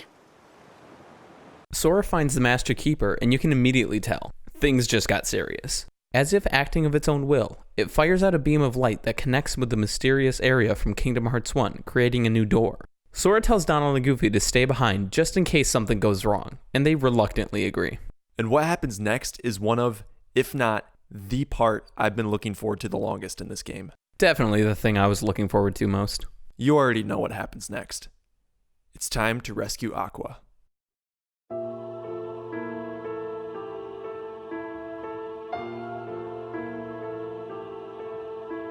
With time flowing differently in the realm of darkness, it's been 10 years in the realm of light since Aqua sacrificed herself to save Terra. We've played through her entire story in Birth by Sleep, the secret episode that accompanied it, and 0.2, which was supposed to be the opening section of Kingdom Hearts 3. In all that time, she discovered the worlds she once knew have fallen to darkness. Her fears and doubts manifested, and her heart began conjuring images of Ventus and Terra to try and help her from giving up hope. 0.2 ends where Blank Points begins, and Blank Points ends right where the second half of Interval 5 begins. Aqua and Ansem the Wise on the shore, waiting. It's a good cutscene in itself, but the worst, yet possibly best part, is that this is so far away from the point of the game where you get to save Aqua that it leaves you anxious to go get her. This wasn't helped by the Frozen trailer from E3 2018, where it ended on Aqua looking like she'd been taken by Xehanort, and saying, Mickey, you're too late. When that trailer came out, we were floored. With only a couple months left to go before the game released, all we were able to do was wonder, what happened to Aqua? What happened to her? Is she a Darkseeker? The last two pieces of her that we had gotten before release was these quick parts of her covered in darkness sinking into some water, and her battling Ansem's Guardian without a Keyblade. So the question was this a smart thing to reveal, or did it ruin the mystery for when we finally got to play the game? In the actual game, the only time we see Aqua is in Interval 5 after Arendelle, and Aqua's doing exactly what Aqua does, trying to protect others and not thinking about herself. She met Ansem the Wise just a little bit ago and she's already willing to fight to protect him. This is one of the reasons I love Aqua as a character. She's so selfless when it comes to her friends, and she even goes too far. Where Sora can go off and break the rules with no conceivable consequences, all of Aqua's choices from Birth by Sleep to now have had consequences, and she's had to deal with them all. Out of all those who needed to be saved, Aqua was the one I was looking forward to the most, by far. But when Riku and Mickey return to the Dark World for a second time, they don't find the same sweet Aqua waiting for them. Instead, they're confronted by Anti-Aqua, corrupted by darkness, and it looks like she's turning into a Darkling, a former Keyblade wielder fallen to darkness. I wouldn't change anything about this scene. You're too late. Aqua? What happened? You abandoned me, that's what. Left me in this shadow prison for more than a decade, knowing what it would do to me. I'm sorry. It's all my fault. All that's left in my heart is misery and despair. And now, you can share it. I think it's near perfectly executed. It's what comes after that I have problems with. While Mickey's held captive by the Demon Tower, Riku and Anti-Aqua battle briefly before the Sora reaction command appears. The door that appeared on Destiny Islands leads Sora directly to Riku's side, and they free Mickey with their reality shift from Dream Drop distance. Mickey is spit out on the shore and Riku rushes to him. Aqua immediately goes on the attack and dashes towards them at blazing speed.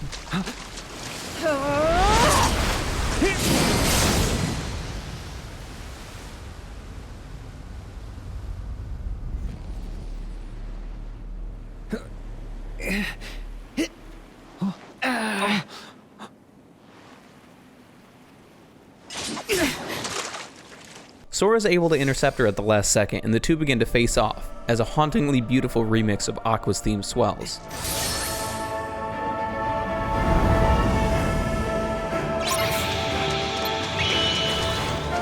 Everything up to this point looks like it's going to culminate in this epic multi-stage fight. It should be one of the most climactic moments of the game. Sora taking on a fellow beloved character, a Keyblade master, corrupted by darkness. While this might be the best piece of music from the entire soundtrack, the fight is far from climactic. It's a watered-down version of the Phantom Aqua fight from 0.2, and not even the final one. She only has a few bars of health, uses only a few attacks, and will give you multiple opportunities for free damage. It's a woefully disappointing battle for such a climactic part of the story. This fight should have been treated like a final boss battle. Far longer, much more difficult, and even had multiple stages. Instead, it's over in about 2 minutes and can even be ruined by attraction flow. One-on-one battles in earlier Kingdom Hearts games prevented you from using summons, limits, or any other kind of move that would appear cartoony or be distracting from the dramatic fight at hand. But in this one, you're able to hop on a pirate ship with neon lights and swing around to your heart's content.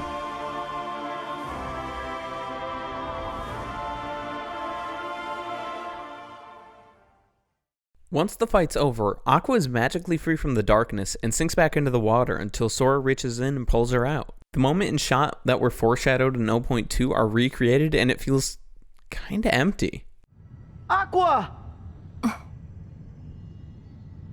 Sora.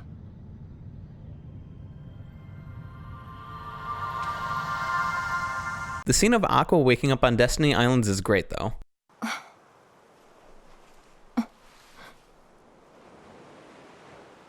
Aqua! Aqua. Ven. Terra. Aqua! Aqua! It's you. Thank goodness! You're awake! Are these the Destiny Islands? That's right. When did they fall to darkness?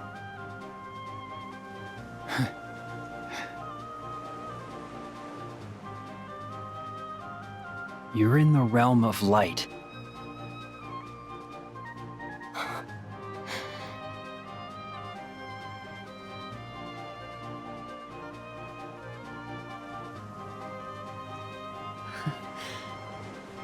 You're home. You're home!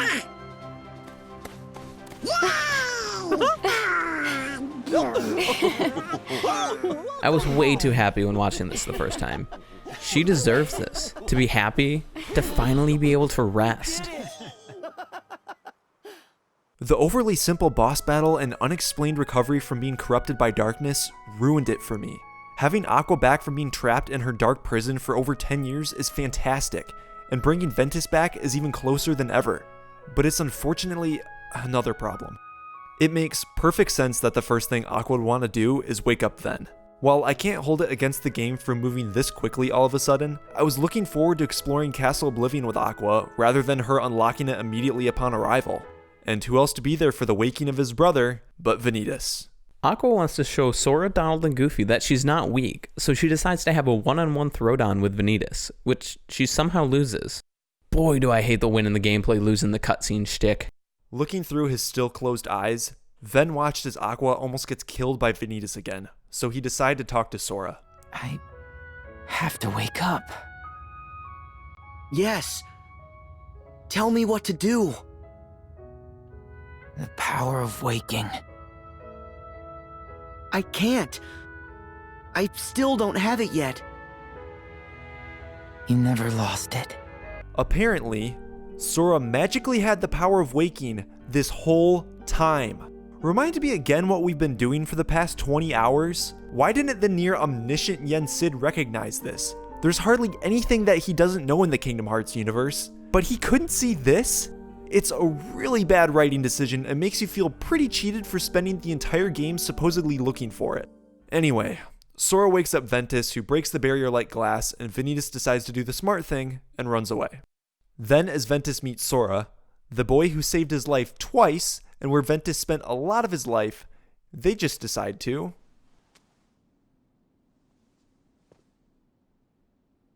Then Ven looks at Aqua, his big sister figure who he's been separated from for over a decade, and they just do this. Good morning, Ven. Good morning, Aqua. Okay, I think it's actually really cute. It can be to you, but to me, it's bone dry and really unsatisfying. And just like that, boom, 7 Guardians of Light assembled.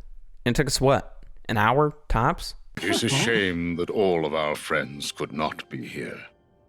But our 7 Guardians of Light have united. Perhaps you might say that we have 9 guardians with Donald and Goofy. Wait, 9? Then didn't we have 7 to begin with? The cutscene of all the Guardians of Light in the tower is pretty long.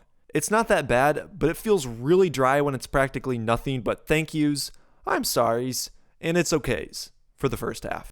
I cannot thank you enough. Thanks. Thank you. I'm sorry. No. I feel bad. Don't. It's okay. I'm sorry, so thank you. Please. Sorry, Lee. Everyone then splits up to rest before they storm Keyblade Graveyard the next day. And here we get some unique character moments that are really nice. First off, we get 2 quick ones taking place in Radiant Garden. Vexen convinces Demyx to help him betray the organization, which somehow works out better than you would expect it to. And then Vexen whispers something to Demyx to keep us on our toes for one more world. But we'll just go ahead and say it. Saïx wants to atone as well. But for some reason, he isn't able to because he's one of the chosen? I don't know how that's supposed to mean anything, but whatever. Also, another scene ruined by the use of world music. Men like us. In the pursuit of science, we sometimes make terrible mistakes. So Demyx gets right to work and brings Ienzo both a replica vessel and Ansem the Wise. They told me you'd gone mad. That you abandoned us. I was just a boy, but I should have known better. I am truly, deeply sorry. I think what matters is that you recognize the mistake. Peace, Ienzo. Ienzo and Ansem have a warm little reunion, then Dylan and Alias come running and oh man, do you guys have anything to say?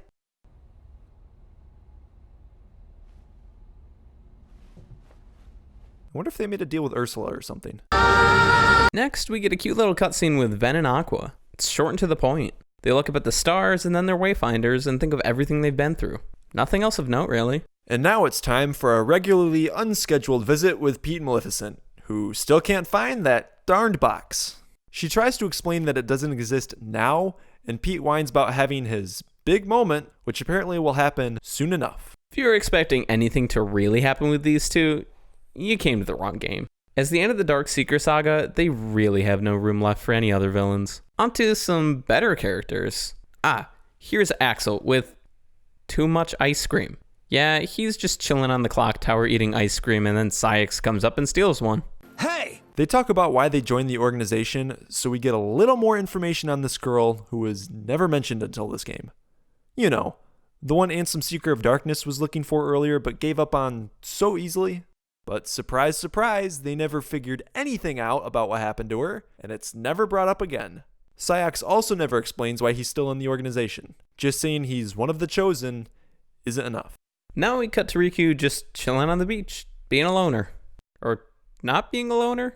He has a nice little chat with Riku Replica, who is somehow part of his heart now. And Replica has his own plans. I guess at this point it's just better to roll with it than ask more questions. The scene with Sora and Kairi is technically its own interval, even though it takes place like 50 feet from where Riku is sitting. And it's pretty underwhelming. We've been waiting for this moment for years. Sora and Kairi are finally spending some time together alone. Maybe they'll talk to each other about their true feelings, or maybe get around to sharing that Paupu fruit. Well, they kind of do one of those things. They finally eat some Paupu fruit. The way they showed the arc of this idea in Kingdom Hearts 1 was so beautiful, and I was moved to tears when I saw Kairi find that cave drawing at the end of the game. The shot they ended on before the credits was perfection. It didn't have as much importance in Kingdom Hearts 2, but during the credits when we got to see Sora discover that Kairi drew a Paupu fruit in return, it was really sweet. So with all of the excitement behind seeing them finally share some Paupu fruit, it doesn't feel right.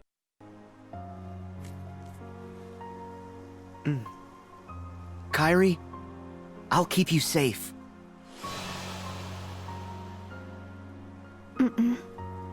Let me keep you safe.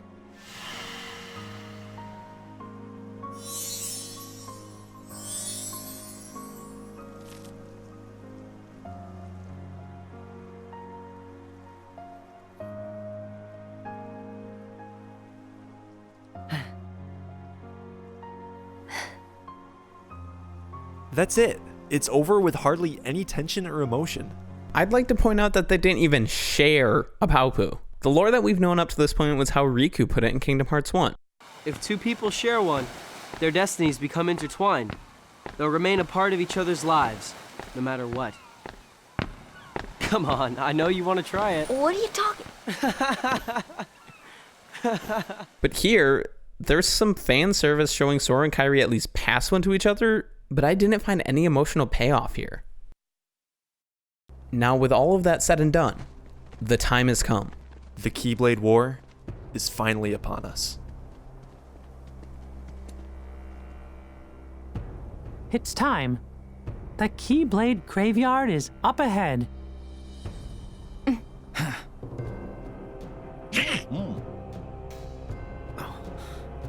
Someone's coming. Right as the 9 Guardians enter the Keyblade Graveyard, they're greeted by Master Xehanort and a few of the other darknesses. They give a shared monologue about the events to come, how the lights will fail and darkness is inevitable. They summon an incredible number of rank-and-file enemies, too. Everybody splits off and Sora, Donald, and Goofy remain to fight together. Obviously, this is a very easy parallel back to the Battle of 1,000 Heartless in Kingdom Hearts 2. The Battle of 1,000 Heartless was an exhilarating battle and was a new experience at the time, because we'd never done something so big in Kingdom Hearts before. Heck, I'd never fought so many enemies at one time in any game before. It was really impressive for a PS2 game. Seeing that they were trying to do the same thing in Kingdom Hearts 3, I was skeptical from the get-go, but there isn't much different about it from Kingdom Hearts 2. There's only about 4 or 5 unique enemies you get to fight the entire time though, and that's the problem. The lack of variety. They were able to get away with it in Kingdom Hearts 2 because it was originally a PS2 game, and just being able to see that many enemies on screen at one time is a major feat itself. They were able to hold the whole idea together by only having a small handful of enemies fully rendered in 3D at one time, and the rest are just 2D art of the enemies. So at the time of Kingdom Hearts 2, being able to fight that many enemies in a short period of time was an awesome achievement. But in Kingdom Hearts 3, would it really be that big of an ask to make it better? You're just fighting a bunch of enemies to slowly drain a bar until the Big Magic Mountain prompt appears so you can end the encounter. It was a cool way to end the fight though, since we've only used Big Magic Mountain once before in the game. With the low tier enemies taken care of, it's time to reunite with the other Guardians and go after the bad guys. Before they can go too far, Terra appears, just waiting. Ven runs over to him, but Aqua follows a bit more hesitantly.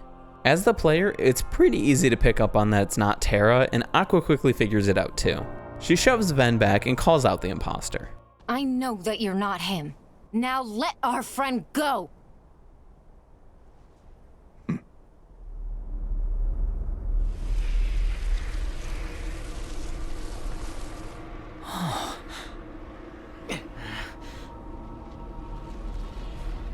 He is their 13th! What follows is a cool, yet weird and ludicrous scene of Terranort being so powerful that he can take on all the Guardians of Light at once. We're not gonna lose to you.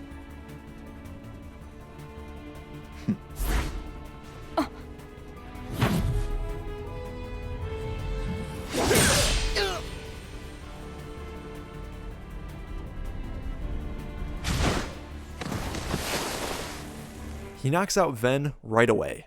It happens in slow motion, most likely to show how powerful and fast he is, but it feels really strange seeing everybody, including Aqua, just standing there in shock.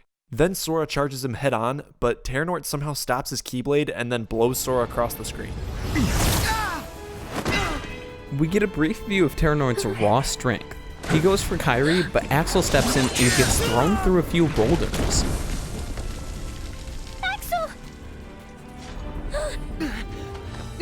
He goes for Kairi a second time, but not before Sora can get between them and try to body block the strike. Luckily for Sora, Goofy blocks Terranort's blow, and Donald takes advantage of this opening by using some incredibly powerful magic that he's been keeping to himself this whole time.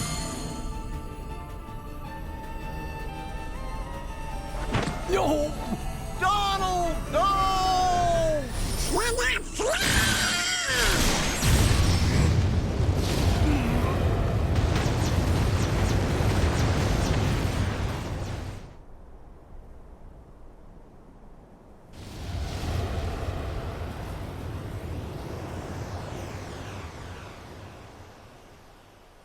And it appears that Donald actually kills Terranort.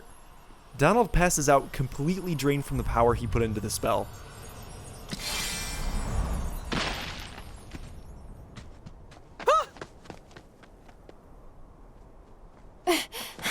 Ven!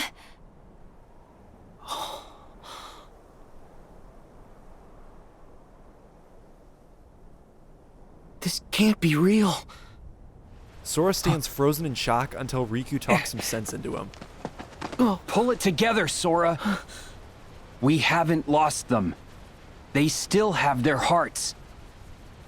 But we have to protect them. Riku, Sora, and Aqua step forward to battle the demon tide that appears out of nowhere, ready to fight, when suddenly several more show up to form a demon cyclone. Aqua freezes up at the sight of this new enemy. It can't be. No. Waves of Heartless come out to swallow her and almost everyone else right before Sora's eyes. Aqua!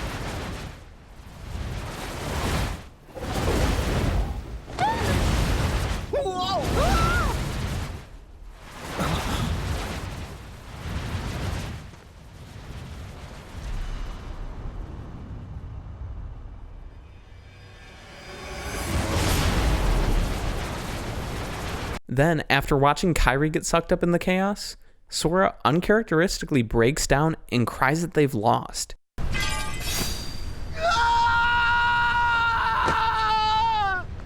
All my strength came from them. They gave me all of it. Alone?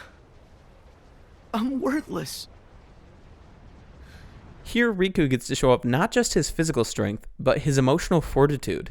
The deepest and most meaningful 4 words he could say to Sora at this moment. Sora, you don't believe that. I know you don't.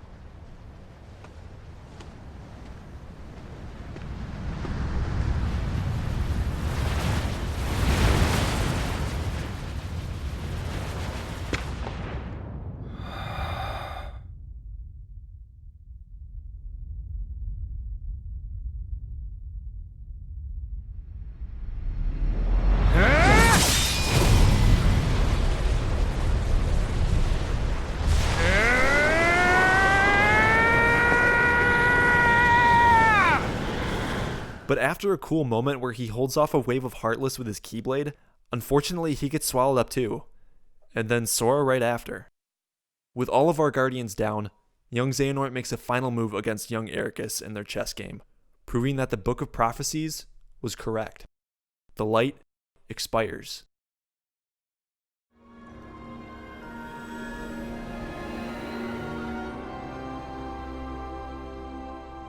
If it was the Book of Prophecies or the chess game that predicted the future, we probably won't ever know. But there is one thing we know for sure. You need a new strategy. My move, isn't it?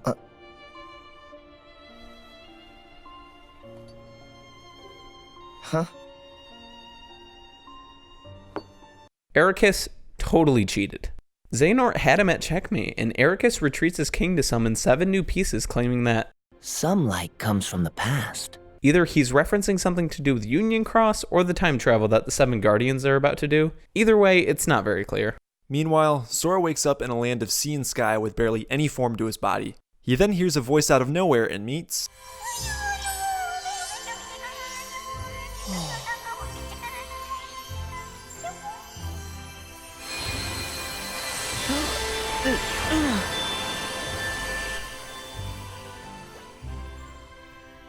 The name's Chirithy. Every Keyblade wielder in the old days used to have one. Hey, even I do. Chirithy tries to explain how Sora entered this world in his current form, but Sora obviously doesn't understand, and when Chirithy says, "You're hanging by a thread," it doesn't make sense. Yet, we rolled with it. The easiest way to explain Final World is it's a place where those with strong hearts can show up instead of dying when their hearts and bodies perish together.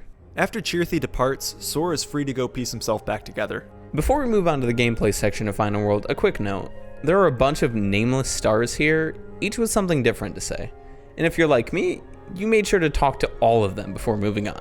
But if you're like Kyle, you skipped some because they weren't voiced, so you didn't go talk to Naminé. That's right, Naminé's here. Turns out that her heart ended up here when Kairi was taken by the darkness alongside everyone else. She has a quick conversation with Sora and mentions that she'll follow a connection she has and try to help when you get back to the real world. And now, it's minigame time! At least this is the last one of the game. Aww. I still don't really know how to feel about it. All you do is run around and collect Soras floating around or looping animations from throughout the game. Once you finish, Chirithy returns. Huh?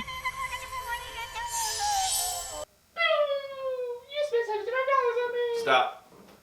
It turns out this Chirthy belongs to Ventus, which you would only know if you played Union Cross recently, so sorry to everyone else who doesn't have the time or money to do so. Sora says goodbye and then opens a gate that appears to allow him to relive the moment before he entered the final world again.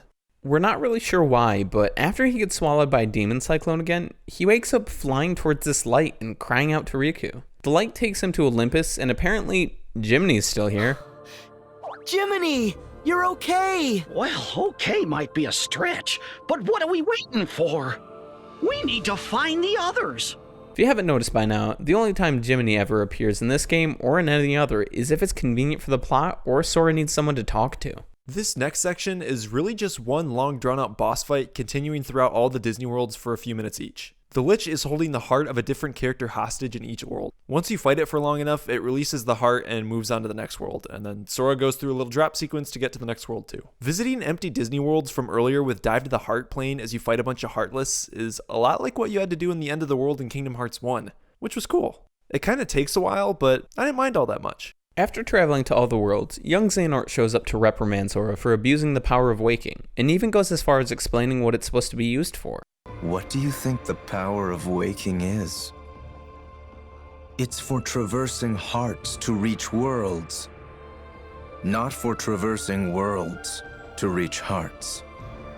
There's a high price to pay for wielding such power foolishly. What that means, I couldn't really tell you, but the important part is that Sora will apparently pay a high price for using it the way that it wasn't intended. When young Xehanort vanishes, Sora finds Kairi floating towards the same light as he saw earlier, and she brings him back to the world. The weird part is that everyone seems to acknowledge that they all almost died, but the scene plays out just like it did before. It did work! Gosh! Now point us back at those guys. We gotta make sure you're not blundering your way toward a second failure. I'll have you know we failed with style, Chief. Ven thinks he found Terra, and you know the rest. Only this time, before Terranort is able to hurt anyone,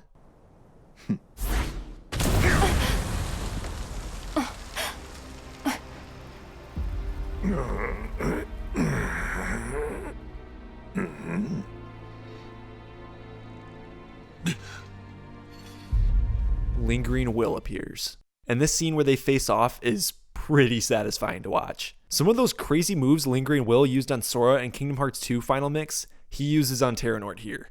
And it's a pretty awesome callback. How I've waited for this moment.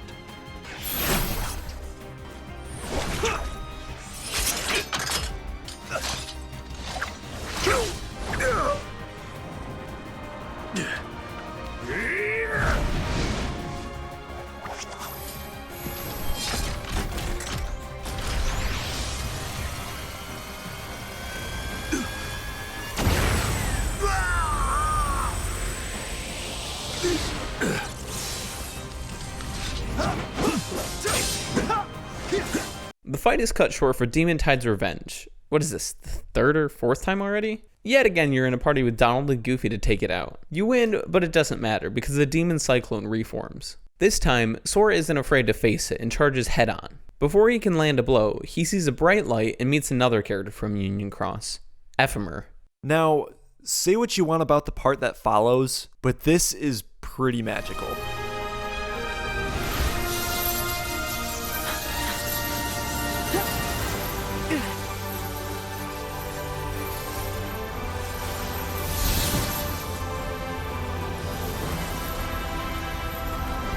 If you played Union Cross during the lead up to Kingdom Hearts 3, you actually had a chance to get your avatar's name into the game. It was through a high score challenge, so you know how unbalanced that was if you didn't pay enough money. But this is what the winners got. Their names are immortalized in Kingdom Hearts 3. Is it hard to read them? Yes. But it's still an epic moment and a thoughtful way to incorporate them. The music ramping up into a hopeful orchestra when you meet Ephemer and then decimating the plot cyclone with tens of thousands of Keyblades is pretty sweet. After the moment with the lights of the past over, things go south again real fast. That must be you from when Ansem had control of your heart. I'd say that was our finest hour. Wrong. My hour of weakness. Young Riku reappears alongside Xigbar to summon another army of Heartless. This is another great scene. Everyone stands together and slowly fends off the incoming Heartless while trying to figure out what the best course of action is. If you try to use time magic against these numbers, you won't have enough strength for the final battle. I'll try and break through. Everyone, get ready! Alone? That's crazy! I'll help! 2 is no better. Splitting up's a bad idea!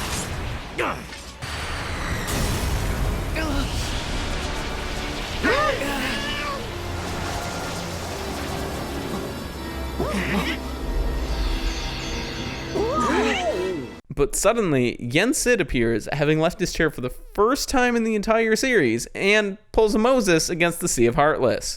Donald and Goofy decide to stay back and help him, while the 7 Guardians make their way to take on the Seekers of Darkness. If you were to ask me what the greatest scene in the entire game is, I would tell you that it's this next one.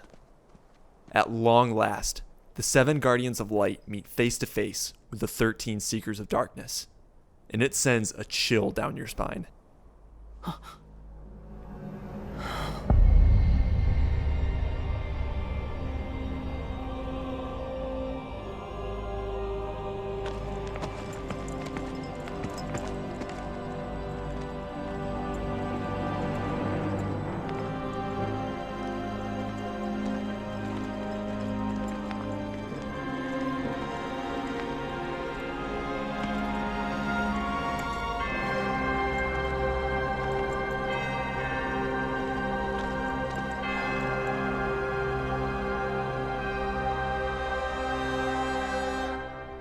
It's phenomenal.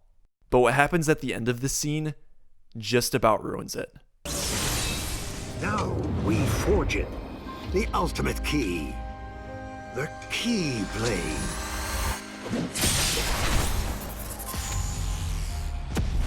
Master Xehanort pulls a Larxene and creates a maze out of nowhere. A decently sized labyrinth now divides the lights and darknesses to create cheap suspense. If you think we've been airing our complaints about the game and story so far, buckle up. From here, be treacherous waters. In Dream Drop Distance, when we learned that we were going to have to go through a Keyblade War, we expected it to be this epic battle on a massive scale that would take hours upon hours. 7 Guardians of Light versus 13 Seekers of Darkness sounds like it would be a battle for the ages. No one in those numbers could be classified as weak in any way, so expecting the battles to be difficult and long makes sense, right? Teaming up with every character we've come to love throughout the series and going head to head with 13 of the most powerful and coolest villains from every game, that's gotta be great. Playing as Sora and teaming up with every Keyblade wielder from the series in a ton of different battles. Sora, Aqua, and Ventus versus Vanitas and Terranort. Getting to fight alongside Kairi for the first time. Fighting alongside Roxas, Axel, and Xion. How about going up against a young Xehanort and some Seeker of Darkness and Xemnas, while Riku and the King fight at your side? Doesn't that sound like just about everything you've ever wanted from these games? Yeah, on paper, it sounds like a dream come true, but when it's executed in this game, it's pretty underwhelming. The maze is only one in name alone. There are only a couple of very small puzzles to solve, which take less than a minute each. 2 of them are solely to do with avoiding obstacles while running to fight alongside an ally. Each battle gives you a party member or 2 and pits you against at least 2 Seekers of Darkness, and they take place nearly back to back in rooms that look nearly identical to one another, completely dry of any personality. Even the fight with young Xehanort, Ansem, and Xemnas takes place on a flat, square platform, and the way you fight them barely warrants you to do anything other than spamming fire or mashing X. Every organization member is a watered-down version of one of their fights from an earlier game, or they're given new and less interesting moves to make up for how powerful and complex they were before. I would argue that there's one exception to this rule. While Luxord is on the field in his fight, it does seem that he's working as a team with Marluxia and Larxene, but as soon as you take him out, the other 2 stop fighting together. A short cutscene plays when Sora enters the battle, and then a short cutscene plays when you defeat each organization member. They don't flee so you can face them all later in a more interesting way. They disappear and you move on. And pretty much all the cutscenes are made so you're supposed to feel sympathetic towards the villain. Luxord, Marluxia, Larxene, Sayax, even Ansem and Xemnas all just accept their defeat and vanish. Young Riku, Xigbar, and young Xehanort are the only ones that end without trying to make you feel sorry for them. Some of these deaths are okay and well written, but when Sora points out, "You're gonna be recompleted," it ruins the moment. Vanitas is an interesting case, but I'll go over that when we get to that fight. For example, rather than us never seeing Larxene again, we can be rest assured that she's going to wake up perfectly fine as a human being wherever she was when Xehanort took over her. When it comes to villains who are primary antagonists in their respective games, getting severely watered down and messy fights with pretty unsatisfying deaths, it makes me wonder if it was worth bringing them back for this game at all. One of the first fights you can choose from is Riku fighting against Ansem Seeker of Darkness, Xigbar, and Young Riku. On my first playthrough, I went here first because I thought that choosing that path would add Riku to my dream team early on, but that hope was shattered very quickly. The fight with the group isn't terribly hard, and after you do enough damage, Ansem Seeker of Darkness retreats and you're left just fighting against Xigbar and Young Riku. This fight is even easier since it's 2-on-2 and you'll never find both enemies attacking you at once unless Riku runs out of health.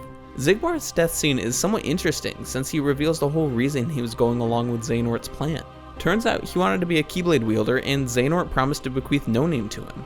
It definitely made me a bit more skeptical of him since if Xehanort's going to destroy the world to make a new one, what good would having his Keyblade do if we all die? As for Young Riku, his death scene isn't really about him. It's about our Riku. Our Riku has had a great character arc over these games, going from fully accepting the darkness to rejecting it and fighting it on the inside, to fully accepting it that it's a part of him and using his weakness to his strength. And since he has all this knowledge and had become a Keyblade master, he's able to pass some of his wisdom on to Repliku, who steals the heart of Young Riku out of the replica and flies off. Wonder where this replica is going to be used later. The next fight to go through is against Marluxia, Larxene, and Luxord, with the king at your side.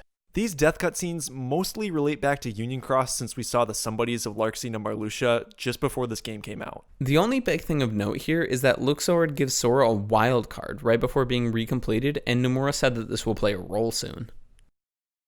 After 2 rooms of fights, we start to get into the main event, what we've been waiting for since the beginning, saving more of the main cast that had been lost in earlier games.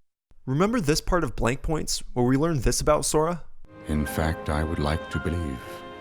Maybe he can set things right. A boy like him who touches so many hearts. He could open the right door and save all those people whose lives I managed to ruin. So many are still waiting for their new beginning, their birth by sleep. Even me, and even you. I had about the same reaction as Aqua, and I couldn't wait to see Sora rescue everyone. The way these characters met their ends were also heartbreaking. Terra becoming the very vessel for Xehanort that would be used to cause all the harm he did across the series and having no way to stop it, even when it meant hurting the people he cared about the most. Going into the battle with the Birth by Sleep characters, we had high expectations. But it was quite disappointing when all is said and done. When Sora arrives, Ven and Aqua are already fighting Terranort and Vanitas. And once they defeat Terranort, we get a win in the gameplay losing the cutscene moment.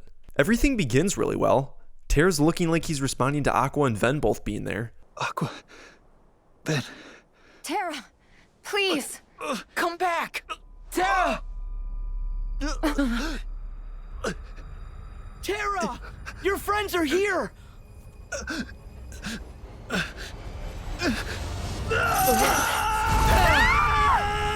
But Xehanort's influence is just too much, and he ends up binding Sora, Aqua, and Ven in chains. After a brief moment of playing Puppet Master, he's about to send Ven and Aqua to their deaths. But then Ven delivers a heartbreaking line. Terra, I kept my promise. And as they begin to fall, suddenly the Guardian rescues them and fights back. You fell to the dark! He breaks the seal over his mouth and speaks. One day, I will set this right. Terra was there the whole time. It seems he just didn't have the strength to fight back fully until he saw his friends about to die before his very eyes. But then, in order to return Terra's heart, all Sora does is shoot a beam of light at Terranort and that expels him from his body. And just like that, Terra's finally free. Aqua! Ven! Terra? Is it you? Yeah. You never stop lighting my way back.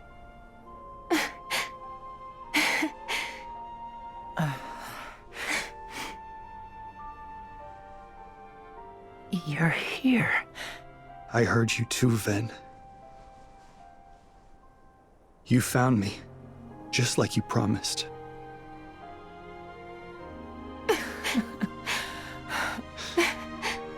Thank you.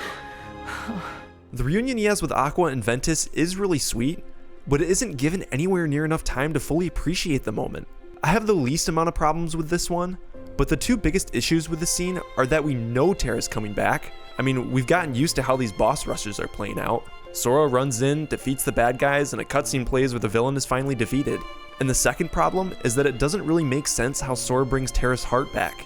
I mean, all the buildup from blank points in 0.2, and you just shoot him with a beam of light? Neither Terra's cutscene nor Vanitas' are all that great, but the Vanitas one at least fits the situation. Earlier I said that Vanitas is a special case. While Sora has a conversation with the rest of the Darknesses trying to redeem them, he doesn't here. In this case, Ven cuts him off early on and tries to reason with Vanitas that he doesn't have to be darkness. He can choose to be good. Not just light, not just darkness. We decide what we are. But, Ventus, I did decide who I am. You see? And what you are is darkness? What I am is darkness. Vanitas responds that he's already chosen and that he can't be changed. It boils down to the idea of balance. Wherever light is, it will cast a shadow. It's fitting for Vanitas' character, but it's not amazingly well written. Yeah, I mean, it makes sense, but this was a super lame way to close out Vanitas' character. He was a ton of fun in Birth by Sleep, and a pretty interesting antagonist, if not a little over the top. The way he went out in that game, where he and Ventus practically kill each other while fighting over the formation of the Keyblade, that was intense. This? Okay. Not okay. With the Birth by Sleep trio all squared away, we get to move on to the next one, the Sea Salt trio. I held this game super close to me when I first played it in middle school, and it still means a lot to me. Sure, the gameplay was rough, but the story and characters are both phenomenal, and I'll never back down on saying that playing the DS game is the only way to get the true 358 Days experience. Xion dying in days after trying to kill her best friend Roxas so that Sora could reawaken, because she knew it was the right thing to do, was an incredible moment. I cried as if I lost someone I really cared about when I first played this game, and I still do. When she's laying in Roxas' arms after their battle, Roxas' line is kinda cheesy, but it gets me every time. No! Xion! Who else will I have ice cream with?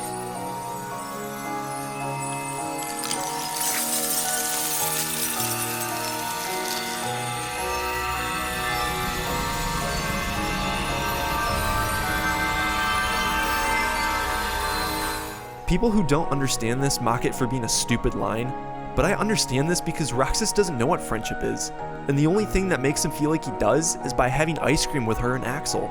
And Roxas, the poor guy who never had a choice, forgets both of his best friends and is hunted down by one of them to return to the very organization he chose to flee. He's given a fake life to distract him for the few days that Naminé needs to repair Sora's memories, and then Ansem drops the curtain so Roxas will find his way back to Sora. And when he does, he recognizes why it's the right thing to do, just like Xion. And then this line, probably the most quoted and memorable line from the series, still gives me chills every time I hear it. Looks like my summer vacation is over. And with Roxas and Xion's scenes both having incredibly beautiful music makes them absolutely untouchable. So for Kingdom Hearts to bring these characters back, they had to really earn it and live up to the same perfect writing where these characters met their ends. That would be the only way for me to truly accept the return of these characters. Obviously, when Sora goes to help Axel and Kairi fight against Xemnas, Saïx, and a feminine hooded figure, we had high expectations. Instead, what we got was not as good, at least for Axel and Kairi. They'd been training under Merlin this entire game in a forest where time doesn't flow, so they could take all the time they needed in order to prepare. Both of them being revealed as Guardians of Light in 3D was huge. We've seen how crazy powerful Axel could be, and Kairi hit like, 2 Heartless in Kingdom Hearts 2? It was still a surprise when Lee talked about having his own Keyblade, and he even shows it off. It's only fair that we would expect them to at least be able to hold their own in this Keyblade war. I mean, listen to what Yen Sid said the day before. Ah, yes. Let us not forget our new Keyblade wielders. Lee, Kairi, you have made tremendous strides. But how does that hold up? Well, after a very brief battle, and I mean like 20 seconds brief, Xemnas both breaks Lee's Keyblade and kidnaps Kairi again. Man, all that training sure paid off, right guys? Isn't it kind of baffling how far Lee has fallen? Remember how powerful he was in previous games? He held his own against Marluxia and Chain of Memories, beat Xion, who was more powerful than Roxas at the time, twice, and managed to evade Organization 13 for the entirety of Kingdom Hearts 2 until he decided to sacrifice himself so that Sora could go rescue Kairi. This dude was not a pushover. Xemnas even reminds us that he was the appointed assassin of the organization. There was a time when I trusted you to deal with traitors. And now, your betrayal outstrips them all. Then he managed to rescue Sora from the new organization at the end of Dream Drop Distance, which was one of my favorite moments of the entire game. So you would have thought he would have already been a very powerful addition to the good guy roster. As for Kairi, well, she literally had all the time she wanted to train. By that logic, there's no reason for her not to keep up with the rest of the team now, is there? But instead... Lee, Kairi, you have made tremendous strides. Tremendous strides.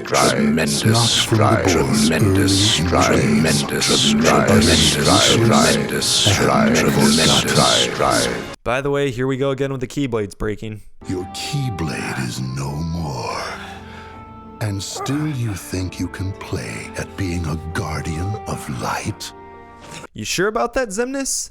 Then please explain to me how this happened. Okay, aside from that, the exchange between Xemnas and Axel here is actually really well written if you ask me.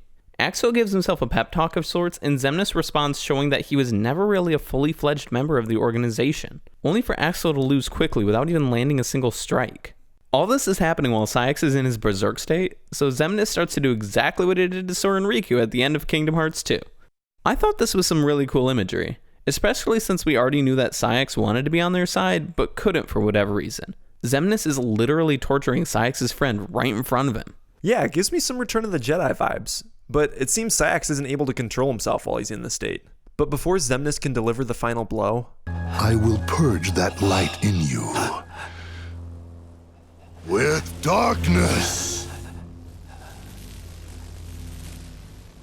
Changing sides again? Oh, this part's great. Confusing, but still great. So Xion is on the organization side, which I guess we'll learn about in the DLC, but she still doesn't want to lose her former friend. She tries to reason with Xemnas, but it doesn't get her anywhere, and he even tells her to deal the final blow. It looks like she's about to do it, and Axel kneels before her, still unable to remember who she was. Before she makes a move, Sora steps in and tells her she doesn't have to. Don't do this. And probably because she can't stand to look Sora in the eyes, knowing who she truly sees, she furiously attacks him until she can't swing anymore. Then, we hear a familiar voice come from Sora. Just watch. It's all right. You can stop now. It's all right. Xion.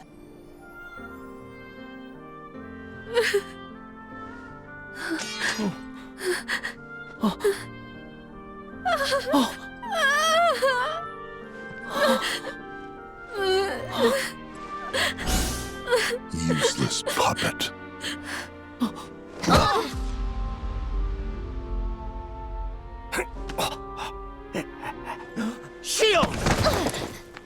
Lee finally remembers her and grabs Xemnas' foot in a last-ditch effort to stop him, but it's useless. He raises his saber about to finish her, but suddenly a heart leaves Sora and a blast of light intercepts Xemnas.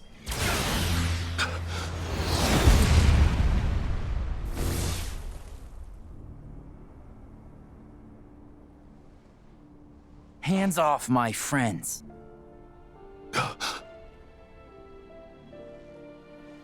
It cannot be.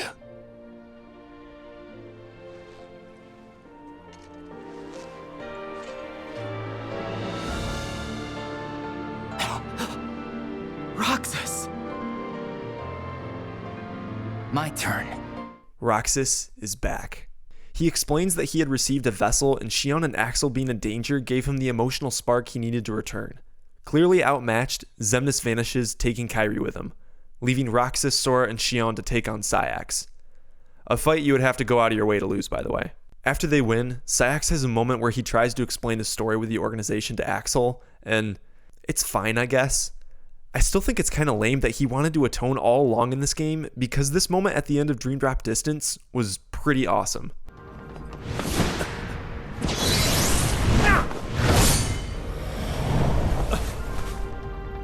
Isa. I don't know.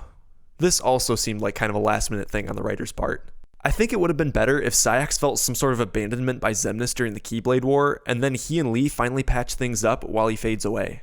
After Sayax is defeated, the Sea Salt Trio finally get their long-awaited reunion as well. And I gotta say, every time I hear this part when I watch it, I begin to tear up as well. All right. What now? Huh?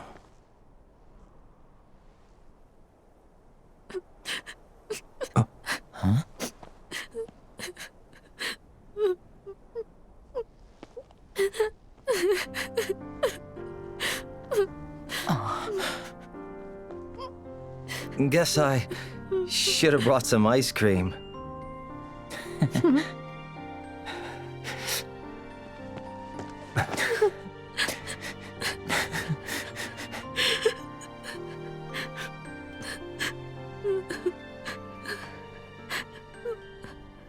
I really do love this part and seeing these three together again, but like the Birth by Sleep trio, it's cut way too short, and the way Roxas and Xion come back is so simple that it feels disrespectful towards the endings of Days and Roxas' story in Kingdom Hearts 2.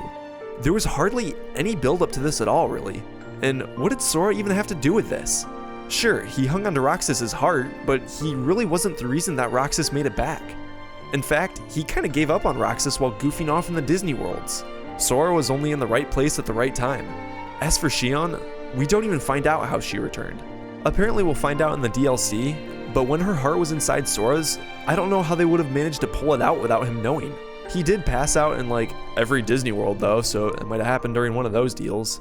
Anyway, we finally get to see the scene that all the fans have been waiting for. Roxas and Ventus meeting for the first time. Had a couple of plot points that needed ironing out. Is that enough for you? The final part of this maze/boss rush combo is with the big three, or four.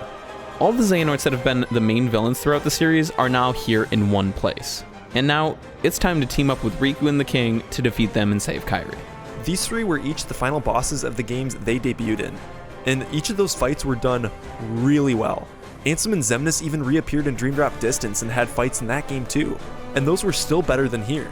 Yeah, their fights on a 3DS were better than this game on a PS4. This is as watered down as it gets.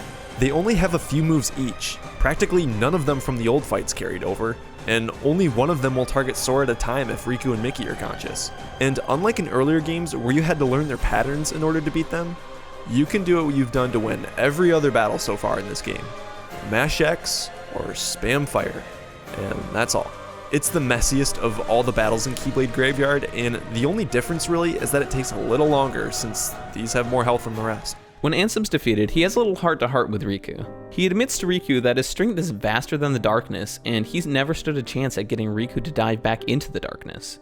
Xemnas remarks about how he feels alone for taking his companions for granted, but young Xehanort just laughs at Sora, claiming his journey is over and gets cut off right before he can finish. Man, I could never get enough of this guy. Why couldn't he have been the main villain instead of the old bald guy? With the three heroes exhausted, Master Xehanort has 12 of the 13 keys he needs to forge the Keyblade. He summons Kingdom Hearts without any explanation, just like in Birth by Sleep, and then brings forth Kairi, claiming Sora requires motivation. And before Sora can reach him,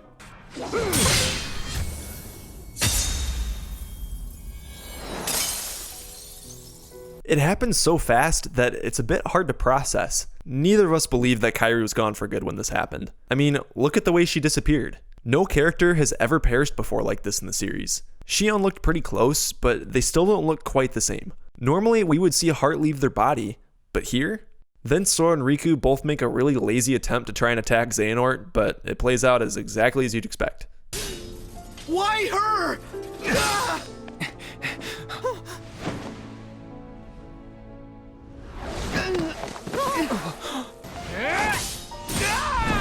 even the King isn't able to touch Xehanort as he casts Stopza and summons the Keyblade.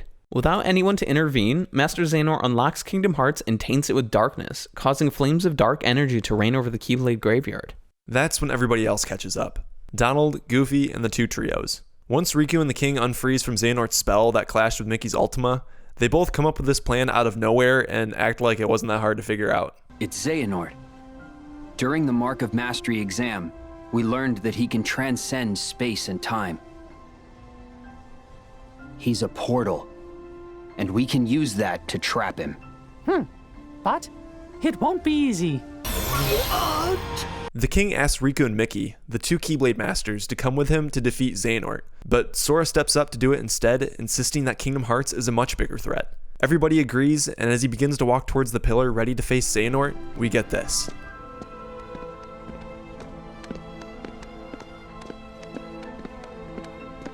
Huh? You can't forget about us. Without Keyblades, it's not like we'll be much help here. Because who else would join Sora in the final battle? Sora, Donald, and Goofy, who started all of this together. 3 half pints together again.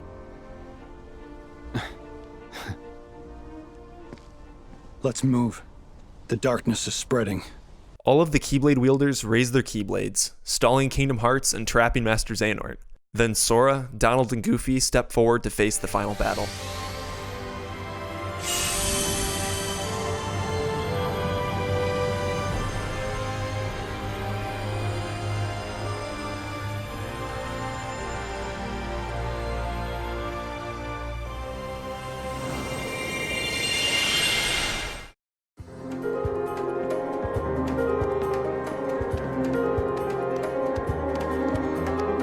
They land in a bright and mysterious world, Scala ad Caelum. Unlike the final worlds of previous Kingdom Hearts games, where you're given time to explore and dive deeper into the world, you're not given any this time around. Instead, you fight a dozen of these armored guys. Each of them seems to correlate to one of the Seekers of Darkness that you fought earlier. They use their same weapons and powers, but you don't fight all 13 at once. Instead, you take them on in smaller groups. Oddly enough, they all share one health bar, and it isn't really all that much. You can either just wail on them for a little while, or spam Aeroga and be done really fast. With the Dark Seekers taken care of, Master Xehanort reappears. He transforms all of the armored figures into orbs of dark energy and absorbs them, transforming them into some pretty over-the-top armor, with which he gains the power to bend the environment to his will and forces you to fight in 3 stages: ground, underwater, and midair. None of the phases are all too difficult, but if you never got the hang of the underwater combat from the Caribbean, that section could take you a bit longer. Defeating Xehanort will break his armor and send you into the real final fight. Master Xehanort summons the Keyblade, which he didn't use in the last battle for some reason, and then makes Kingdom Hearts reappear out of nowhere. In this whole fight, he really only uses 2 noteworthy attacks. The first is when he steals Sora's light and forces him into rage mode, and the second is when he summons all of the organization members to attack while he sits on a throne firing beams of dark energy. These seem like real desperation moves, like from Kingdom Hearts 2. When Xehanort's down to 1 HP, the prompt Last Ray appears, which is supposed to release the Keyblade's true power, but surprise! Master Xehanort uses a bunch of power from Kingdom Hearts and fires a beam at Sora, defeating him and sending you to the game over screen.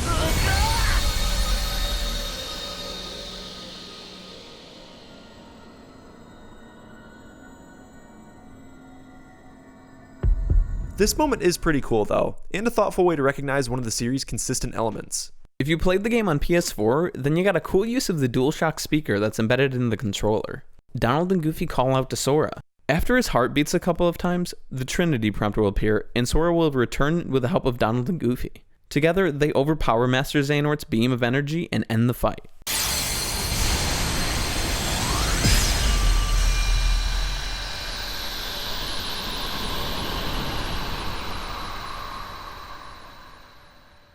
Master Xehanort claims it's too late for Sora to change anything, and Kingdom Hearts will begin a purge to reset the worlds, which was his goal all along. He was unhappy with the world becoming overrun by darkness, so he became the darkness in order to enact his plan to take control of Kingdom Hearts and restart the world to a state of light. Then, Sora pushes back. It wasn't your decision to make. Then whose was it? The world needs someone to stand up and lead. Someone strong, to stop the weak from polluting the world with their endless darkness. someone to dictate their destiny. If so, you're not that person, Xehanort. A real leader knows that destiny is beyond his control, and accepts that.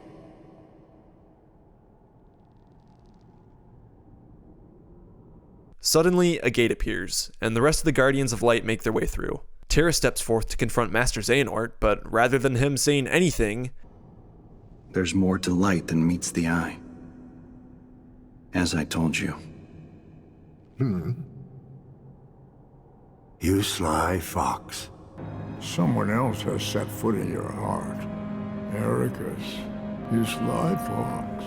It's Master Ericus' voice that speaks through him, and then appears out of nowhere. Unlike Xion and Roxas, who required vessels to come back, Ericus gets a free pass. Terra, Aqua, and Ven are even able to hug him, so it's not like he's just a spirit or something. Ericus tells Master Xehanort to stop everything, to which he replies in an uncharacteristically childlike manner. No. I can do this. Enough. Checkmate. But then a cutscene of the two of them in the past plays. Ericus wins in chess, and Xehanort admits his defeat, even going so far as to say, "When the world needs a defender, they'll pick you, Ericus." They laugh and flatter each other, and the scene returns to the present. But that doesn't mean that I can't be there for you. Yeah, and I'll be there for you.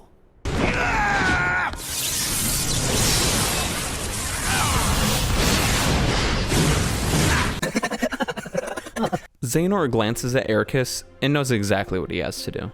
He relinquishes possession of the Keyblade to Sora, and with that, the fate of the worlds. Ericus apologizes to his students and tells Terra to look after Ven and Aqua. Then Xehanort and Ericus pass on to whatever the afterlife in Kingdom Hearts is. And Sora calls upon the help of everyone to close Kingdom Hearts and return back to the Keyblade Graveyard. That's really it for Scholar Kylum. While the ending scene between Master Xehanort and Sora may have been pretty well written, 4 things don't really work about it, and they're big. The first being that Sora only meets Master Xehanort at the beginning of Keyblade Graveyard. In Dream Drop Distance, Sora was asleep while Master Xehanort was present, so he never really saw the old man until the scene with the lineups. They don't even talk to each other in this game until the final stage of Keyblade Graveyard, right before the battle with Xemnas, Ansem, and young Xehanort. This creates a huge disconnect between our main hero and the main villain. Any other villain would have made more sense to be the real main antagonist of this game, since Sora has history with all of them. I mean, any of the other 3 Xehanorts were present from the very first 2 worlds of Kingdom Hearts 3. That gave them a much better build-up than the main villain who never appeared until the last minute. The second problem being the huge lack of payoff when Terra and Master Xehanort come face to face again. After Xehanort had taken Terra's body from him and used it to hurt his friends and bring about the destruction of several different worlds. Did you see their scene at the beginning of Blank Points? It was a masterpiece. It made me so excited to see what would happen once the two of them would inevitably face each other again in this game. But Terra doesn't even talk to him. In fact, neither do Aqua or Ventus. He was the main villain of their game, the one who single-handedly ruined their lives and killed their master. I think it would have been way better to see the 3 of them face Master Xehanort instead of Sora, or at least help him, but they don't even have anything to say to him after all this time. Then the third problem is the random redemption of Master Xehanort. Every other game in the series doesn't make Xehanort in any form sympathetic. He's manipulative, scheming, ruthless, apathetic, self-centered, and always several steps ahead. Even in the first scene of the game where we see young Xehanort with Ericus, he's not portrayed as a good guy. Also, if you compare this scene to the one we saw in the E3 2015 trailer, you'll see that Xehanort still has the yellow eyes. And finally, the fourth, but this sort of ties into the last 2, isn't it a little weird that Ericus is also so quick to forgive Xehanort? After he killed Ericus in Birth by Sleep and spent just about his entire life trying to recreate another Keyblade War? And let's not forget that Ericus also tried attacking him years ago when that's when he found out his plan was.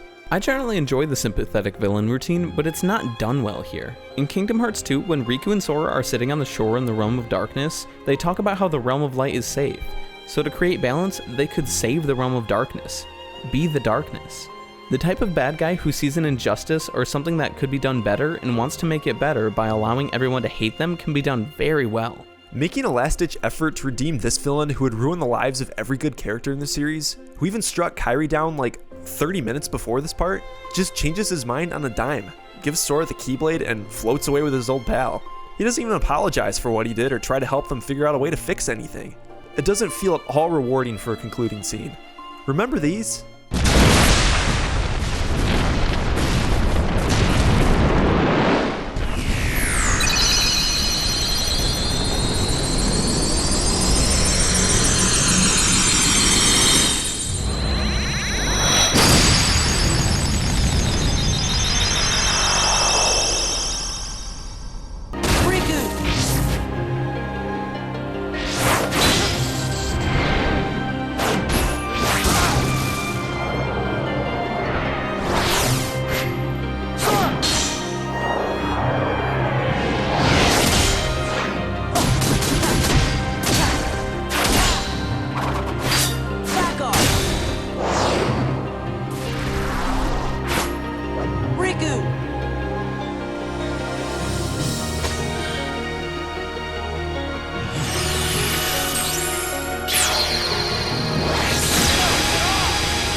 Those are satisfying ends to a final boss fight. This?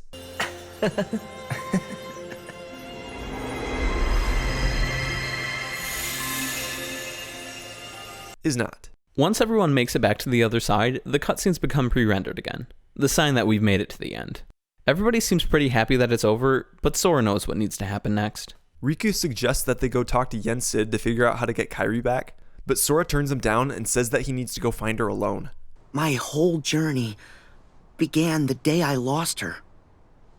And every time I find her, she slips away again. I thought we'd finally be together, but she's out there, alone. Not for one more second. Mickey tries to lecture him about the power of waking, now suddenly acting like he knows what it is, and says he may never make it back. Sora tells him he's wrong, then Riku convinces Mickey to let him go. And just like that, Sora opens a gate and disappears. Everyone gets their own little conclusions here. The Birth by Sleep trio goes back to the land of departure and leaves a little memorial for Ericus. Roxas, Axel, and Xion go eat some ice cream in Twilight Town, and they're joined by Saïx as well as Hainer, Pence, and Olette. Then we get to see the final missing character return. Namide wakes up in Ansem's laboratory with his old crew. She's looking mighty fine, and Riku shows up to take her for a ride in the gummy ship. Back on Destiny Islands, everybody's hanging out as we finally get to hear the full version of Don't Think Twice. This scene is like baking the perfect cake. You've got all of the right ingredients and everything you need to make it, except the flour. And when you don't have that, it all falls apart. I'm not kidding. This one thing ruined the entire ending for me. I went to bed after I finished this very confused and disappointed. Seeing everyone just hanging around, having good times like friends do, is great to see. They can finally take a breath. They've been fighting for so long, and now they can rest. But things quickly become more sad once they notice Sora and Kairi reappear on the Paopu tree. They share a brief moment of looking into each other's eyes, and Sora fades away. That's it. The end. The only two scenes we have left are the epilogue and the secret movie, a staple in the mainline games at this point. So before this review's over, let's take a moment and talk about them. Master Xehanort's Keyblade flies out of nowhere and lands in the middle of Keyblade Graveyard. A hooded figure approaches it, and a familiar voice can be heard from underneath. Finally, back where it belongs. As he looks up, 4 of the foretellers from Union Cross appear from obscure portals and approach him. Ira, Ased, Gula, and Envy. The figure confirms that he summoned them back, and Ira recognizes him as Lushu, the 6th apprentice of the Master of Masters. Lushu finally pulls off his hood to reveal his true identity. Haven't heard that name in a long while. Xigbar? It turns out that he's been doing exactly what Xehanort did to Terra. He's been living through the events of the timeline, watching over the wielders of his Keyblade by getting a new vessel each time he gets too old. He says that he had been given a role by the Master as well, and now it's finally done. We know what part of his role was, to pass on the no-name Keyblade to his apprentice, and quietly follows as it continues to be passed down. And as the camera zooms out, oh look, it's Pete and Maleficent. Lushu looks around, commenting on how Ava didn't show up. But it sounds like he said this more so that the other foretellers would notice. Wherever she is, she completed her role, and that's all he really meant to say. In typical Aced fashion, he gets all pissed off and demands Luciu tell him what his role was. I've heard enough! Luciu, what was your role? To which he replies, I hope you like long stories. The last thing we get is of young Ericus and Xehanort sitting at their chess table. After looking outside for a little bit, Ericus starts talking about a new game he heard about.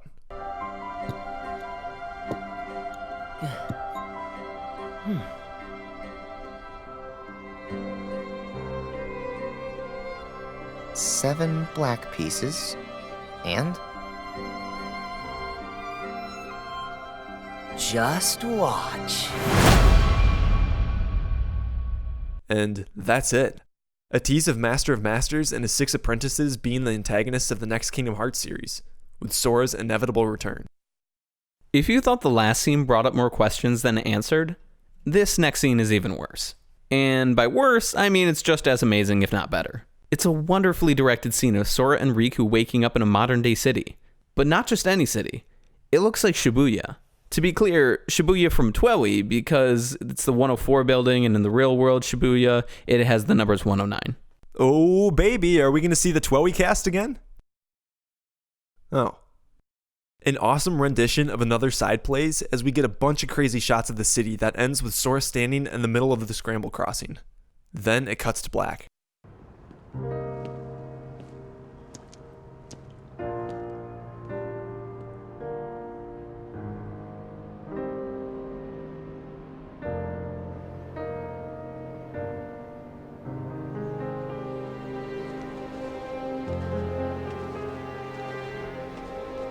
I almost lost it at this part. When I heard that music play, I thought it was Somnus from Final Fantasy 15, and then when I saw this figure on the roof while that played, I immediately took it as Noctis. But the reveal is meant to show off Yozora, the guy from that pre-rendered commercial at the beginning of Toy Box. The secret movie ends with a figure in that same familiar black coat and one spectacular shot.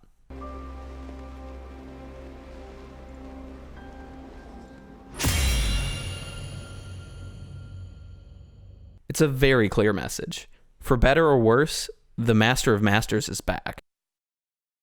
And that concludes Kingdom Hearts 3. While those last 2 scenes were great, there's a few more things we haven't covered that need to be brought up. And those things, unfortunately, are some of our biggest problems with this game.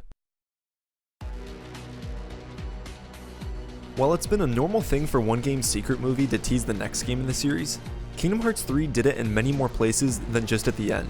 Yet another one of the poorest writing decisions made with this game was attempting to incorporate too much from Union Cross and set up for whatever the next game will be. This can be summed up with 2 writing decisions, Maleficent and Pete's role, and the unnamed girl from Ansem's experiments. Within the first 15 minutes of the game, we are reintroduced to Maleficent and Pete. They're already well established as villains, so the pairing isn't the problem. The problem is that they don't do anything but look for the box. Maleficent was the primary antagonist for almost the entirety of Kingdom Hearts 1, until you defeated her in Hollow Bastion and Ansem took over. In Kingdom Hearts 2, Pete took on that role instead for the first run of the Disney Worlds, and you got to fight him a handful of times throughout. While Maleficent didn't dirty her hands, she still attempted to take Disney Castle. When that didn't work out, she was so opposed to Organization 13 that she freed Sora, Donald, and Goofy from them and set her sights upon taking their castle. And when that proved too difficult, she and Pete took on a wave of Heartless while sending the main cast to fight Xemnas. I thought it was a pretty great way to use her if she wasn't going to be a boss. Her and Pete's roles were fine in Birth by Sleep and Days, but the roles started to diminish and coded in 3D. In this game, when presented with a great opportunity to kill Sora and take revenge on him for the events of the first 2 games, she decides it's not worth her time and is far more worried about the box. That is her entire role in this game. You don't bother them, they don't bother you, their sights are set on the box and nothing else. And they don't find it. Not until the epilogue, that is, which wasn't all that hard to figure out considering how little they appeared in the game. Their role in this game is a far cry from what they were in previous ones, and I doubt they'll ever be taken as seriously as they were in the first few games again. From the get-go, I was okay with Pete and Maleficent taking a back seat. Kingdom Hearts 3 is the end of the Dark Seeker saga, so Xehanort has to be the main antagonist for this game. Since there are 13 darknesses, we've got a ton of bad guys to deal with already. If you had Pete and Maleficent into the mix, I feel like it would be a bit too much. So using them to keep intrigue for where the series is going could be a great move. Maleficent is one of Disney's most iconic villains in general, so if she plays a much bigger role in the future, I'm down. But I will agree, having them pop up every couple of hours with no real payoff did not work. As for this unnamed girl whom Ansem had supposedly experimented on, if she's so important, why is she only introduced in this game? I'm not exactly disinterested in her significance, but it's distracting how obvious it is that she wasn't written into the story until this game. Lee and Aiza were supposedly trying to rescue her, so they became Ansem's apprentices and, by extension, part of the organization. And when they talk about her on the clock tower before the Keyblade Graveyard, they try so hard to make her sound like she was really important to them. The same goes for Ansem Seeker of Darkness talking to Ansem about her. Ansem Seeker of Darkness is more interested in what happened to a test subject that disappeared 10 years ago than to just give up when some kids from Twilight Town free Ansem the Wise. I don't understand why her memory is so important to the organization, and it can't matter that much if they don't find her anyway. After the scene with Aiza and Lee before Keyblade Graveyard, she's never brought up again. Not a single member of the organization mentions her, which leads me to question why they even bothered to look for her if they carried on the Keyblade War anyway. On the topic of setting up for future games, my biggest issue is the nameless star. In Final World, there are only 2 stars that you can interact with that have voice scenes. One is Nominate, and she's supposedly the one who summons Lingering Will to the battlefield. The other is credited as Nameless Star. We originally thought this was Strelitzia, Marluxia's sister, but looking a bit deeper, it's not her. When Sora says, "If I see him, I'll tell him you're here," and she whispers the person's name to him, Sora reacts as if he knows who it is. But when Sora's talking to Marluxia during his death scene, he makes no mention of the Nameless Star. Of course, my favorite theory is that it's Stella from Final Fantasy Versus 13, but that's a conspiracy for another day. The cutscene with the girl brings up so many questions that we can only hope get answered in the future games. One of the interval cutscenes in particular has us questioning many things. This one with Larxene, Marluxia, Luxord, and Demyx. What is this purpose? You didn't invite us back for old time's sake. You 4 are going to reveal your greatest secret. The ancient Keyblade legacy that slumbers within you. I don't know whether the purpose of this scene is to push the DLC, the mobile game, or the next game. It's kind of a throwaway line because the scene ends right after Xemnas says it and it's never brought up again. But one of the updates to Union Cross before Kingdom Hearts 3 came out revealed Ven, Marluxia, and Larxene as characters that had been around during that time. So it begs the question, if Marluxia, Larxene, Demyx, and Luxord were all chosen due to their past, where do we find out about Luxord and Demyx? Again, more questions than answers. Even Scala at Kylum is a great example. You're given no time to really even look around. At least when you replay the final battle, it's easier to look at stuff like this. Clearly there's a deeper connection to Daybreak Town, but we still have no idea how.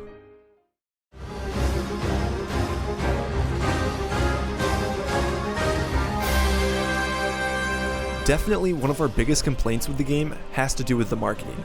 With this game being the biggest in the series yet, it was pretty obvious that Square and even Disney would be making a considerable marketing push, but they showed off way too much of the story. The trailers for the game spoiled so many of the biggest moments. You don't have to show your audience every last secret or detail for them to want to buy your game or see your movie. Let them enjoy the surprises that you have in store rather than spoil everything. When they started showing off Disney Worlds, things started going downhill fast. The first real offender being the E3 2018 Frozen trailer, when they showed Aqua in her corrupted state. While this reveal was insanely thrilling, it was incredibly disappointing once we played the game and realized this didn't happen until after the last Disney World. What was worse than that, once the sequence started, it was only about 20 minutes max. After that trailer, we began seeing way too much of the final game. Final Disney boss fights, late game content, and even small shots of the biggest spoilers to be had. The absolute worst offender? The final battle trailer by a large margin. That name alone was a really bad sign for me, and I avoided it until I inevitably caved 2 months before the game was released. Once I saw it, it was even worse than I'd feared. More final Disney World bosses, the new battle of 1,000 Heartless, Chirthi and Sora in the final world, everyone getting swallowed by darkness, Xion, then going as far as to even showing the beginning of the final battle in Scala ad Kylum. I don't understand why they decided to go this route with the marketing. After playing the game, it seemed like some shots were even composed exclusively for the trailers. For example, take a look at Xigbar, Marluxia, and Vanitas' reveals in their trailers, and compare them to when they first appeared in the game. I was one of those people who went on lockdown as release got closer. I deleted Twitter, unsubscribed from the subreddit, and used my work Google account so YouTube didn't recommend me videos that could even have the slightest hint of spoilers. Once I played the game, I didn't feel like it was worth it. since I felt like I'd already seen a majority of the game except for the epilogue and secret movie. Now, this could be a unique case since Disney has a lot of say in this franchise, but it's hard to market the 12th game in a series to newcomers who aren't interested in playing the previous games. So these trailers had to be for us, the fans. Unless we are severely overlooking something or Nomura has some grandmaster plan, something was completely off since they spoiled a ton of the game. I've pretty much made it my mission not to watch trailers of anything anymore. Since the Final Fantasy VII Remake is another Square Enix game, that's one in particular I'm steering clear of right now. I already feel like it showed off in the last 2 trailers, and I wish I made up my mind not to watch any earlier. At least one thing that was near impossible for them to spoil was their post-game content plan. Well, mostly, because it's super short and nothing to write home about. Compared to the non-Final Mix versions of 1 and 2, those had Coliseum Cups and at least one secret boss. In this game, we have flan minigames and battle gates, portals which take you to an area where you battle some enemies. Most of them are mindlessly easy. A few require you to be a little more creative than spamming Firaga, and then you have one decently hard match against the Dark Inferno. I guess he counts as this game's secret boss. It only took me 6 times or so to beat him, but I was also underleveled and I don't have the ultimate weapon. It really sucks to say that this is the only enemy in the game where I had to learn their attack patterns in order to beat it. And it sucks even more when this secret boss is just an invisible from Kingdom Hearts 1 with a little added flair. We could go on and on about how we would have preferred Sephiroth show up again to complete the trilogy with him as the super boss. But just like all the other Final Fantasy characters, he's not here. Winning each battle gate gives you a secret report, which adds even more confusion into the story in some cases. Through the reports, we get a little more information on this girl that Aiza and Lee were so keen on rescuing, and some context to the Xigbar as Luxu reveal. I'm always down for more Kingdom Hearts lore, so these aren't all that bad. Do I like how you earn them though? No. Not when it's so straightforward and simple that you can get through them all in about 30 minutes if you know where to find them and are leveled up enough. I don't have anything to say about these flan. They're just kinda there. They're either a Mushroom 13 ripoff or they're meant to represent the 7 Guardians of Light. And if that's the case, I have so many questions. It's understandable that this game doesn't have much to do other than the usual things like collect synthesis materials, grind for levels, and find treasure chests, but it's pretty ridiculous when they didn't even go through the effort of making any interesting secret bosses or open a Coliseum on Olympus. I mean, if Sora was supposed to be so weak at the beginning of the game, that would have been a perfect opportunity for Zeus to offer Sora a way to get stronger. I say again, the Olympics.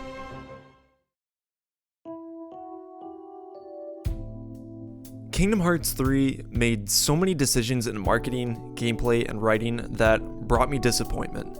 We've been waiting for this game for nearly 7 years. We've never looked forward to another game, movie, or any form of entertainment for that matter with such loyalty and anticipation. We've bought and played every game multiple times and grew up falling in love with these characters and stories. And all of the time and development into this game adds up to something that feels ironically rushed. Most of the Disney worlds feel so disjointed from Sora, Donald, and Goofy, making them feel like only an afterthought while the original film plays out. And that's one of the first times it's happened in Kingdom Hearts. How could this happen when they were able to get it right on their first try back in 2002? Then original worlds from over the series are either cut entirely or watered down to the point where little of the magic they once had remains. They had so much love and attention poured into them in the past, yet feel so neglected in this game. But it's not just the worlds. The characters we've grown to love don't get paid their dues. From Roxas and Xion giving up their lives when all they wanted was to live because Sora needed them. Ventus sacrificing his life to protect his friends and the fate of the worlds. Terra alienating himself from the 2 people who loved him most, and then having his entire being taken from him right when he was trying to set things right.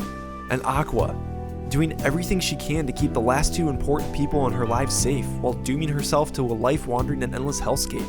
All of these tragic endings each character had received in their stories gets turned around and wrapped up way too quickly and without enough time to fully appreciate the magnitude of their return.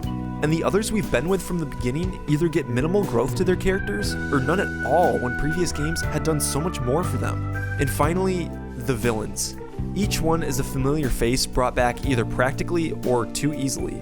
And the ends they meet are either far more disappointing than how they were originally defeated, or not an end at all.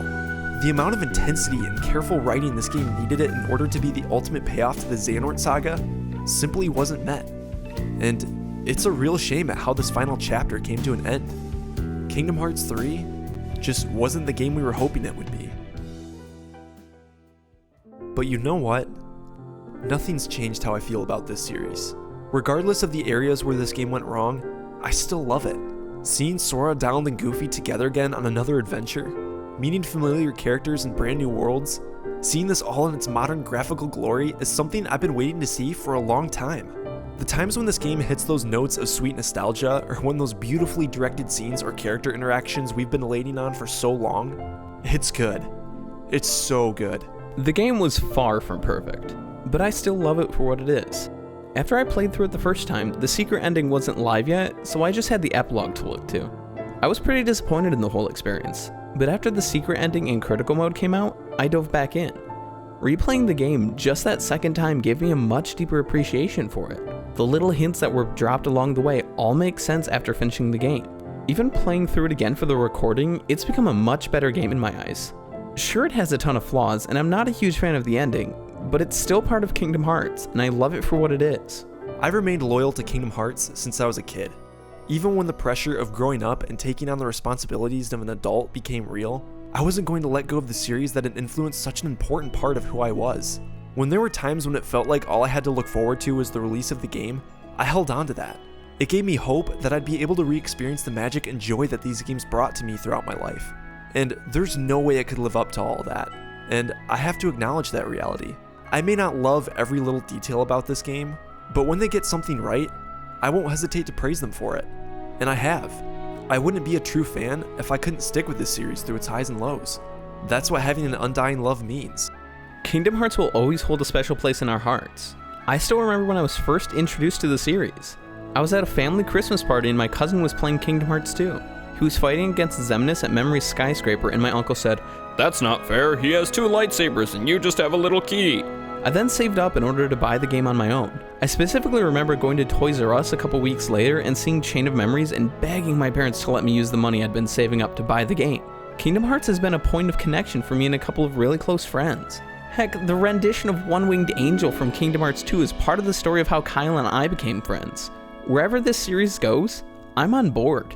I'm truly looking forward to the DLC coming out soon, and I can't wait for what the future of the series holds. If this game left you feeling upset, I understand, but I hope you don't give up on the future either. Calling out areas where the writers missed the mark or where the gameplay isn't up to series standards is perfectly acceptable. But being a jerk and reminding the team who worked so hard on this game in every Twitter post about how upset you are isn't helping them or yourself. Each game in the series has its flaws, but we love them despite those flaws. Kingdom Hearts 3 really missed the mark in so many ways. In reality, its own hype was its downfall. We can still be thankful for everything they did right, and especially for how great they've treated us as fans. This game was made for the fans who've been loyal to the series no matter where they've started from. And that's a brave thing for the team to do, considering how small the Kingdom Hearts fanbase is compared to other properties.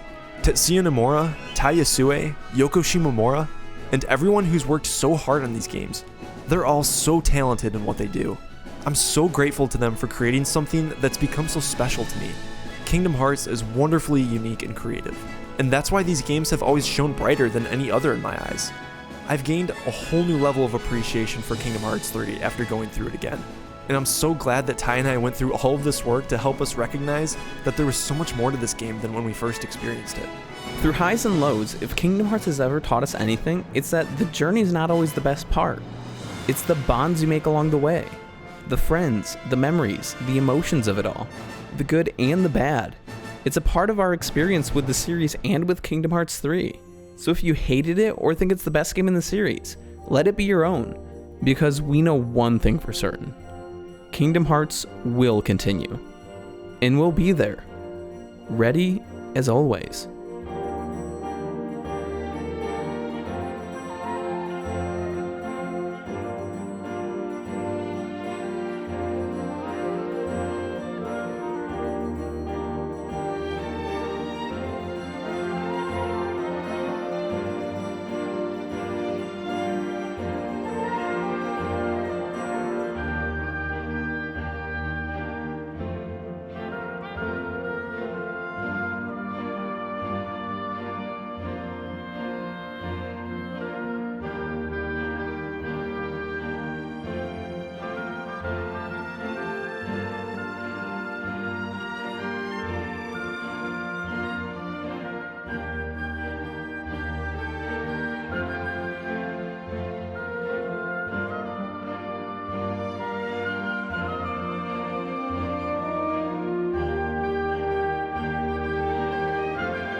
Well, that's it for Kingdom Hearts 3.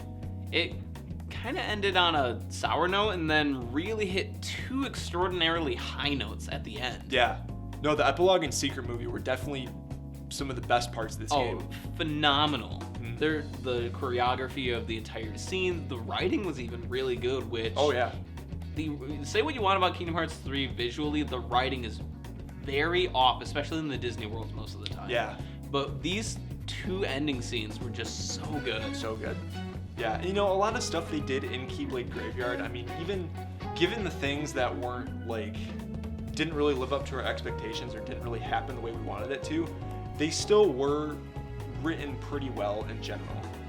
But it's really on a character-by-character basis, but with Remind coming up, it is got us very excited that we're going to experience even more kind of the director's cut, it sounds like, yeah. Kingdom Hearts 3. So we're definitely excited. We'll do a video on that. It won't take us 7 months this time. No, it won't take us that long, but we'll go at it. We'll go through what the DLC covers, see if it changes anything from the base game, and at the end of that video, we'll kind of go through and be like, okay, we have now the definitive edition of Kingdom Hearts 3. Did our opinion change, really? Yeah. And this whole idea came from us just being upset with what Kingdom Hearts 3 ended up being. So that's what this video turned into. That's how we even came up with the whole concept of making this really long video, dissecting it, and going back through this game, and we ended up unearthing a lot of things that we didn't really realize on our first playthrough, and gave us a whole new appreciation for it. Yeah, it was, the first playthrough was definitely a rough one, because there were just so much expectations. The hype around it was so high.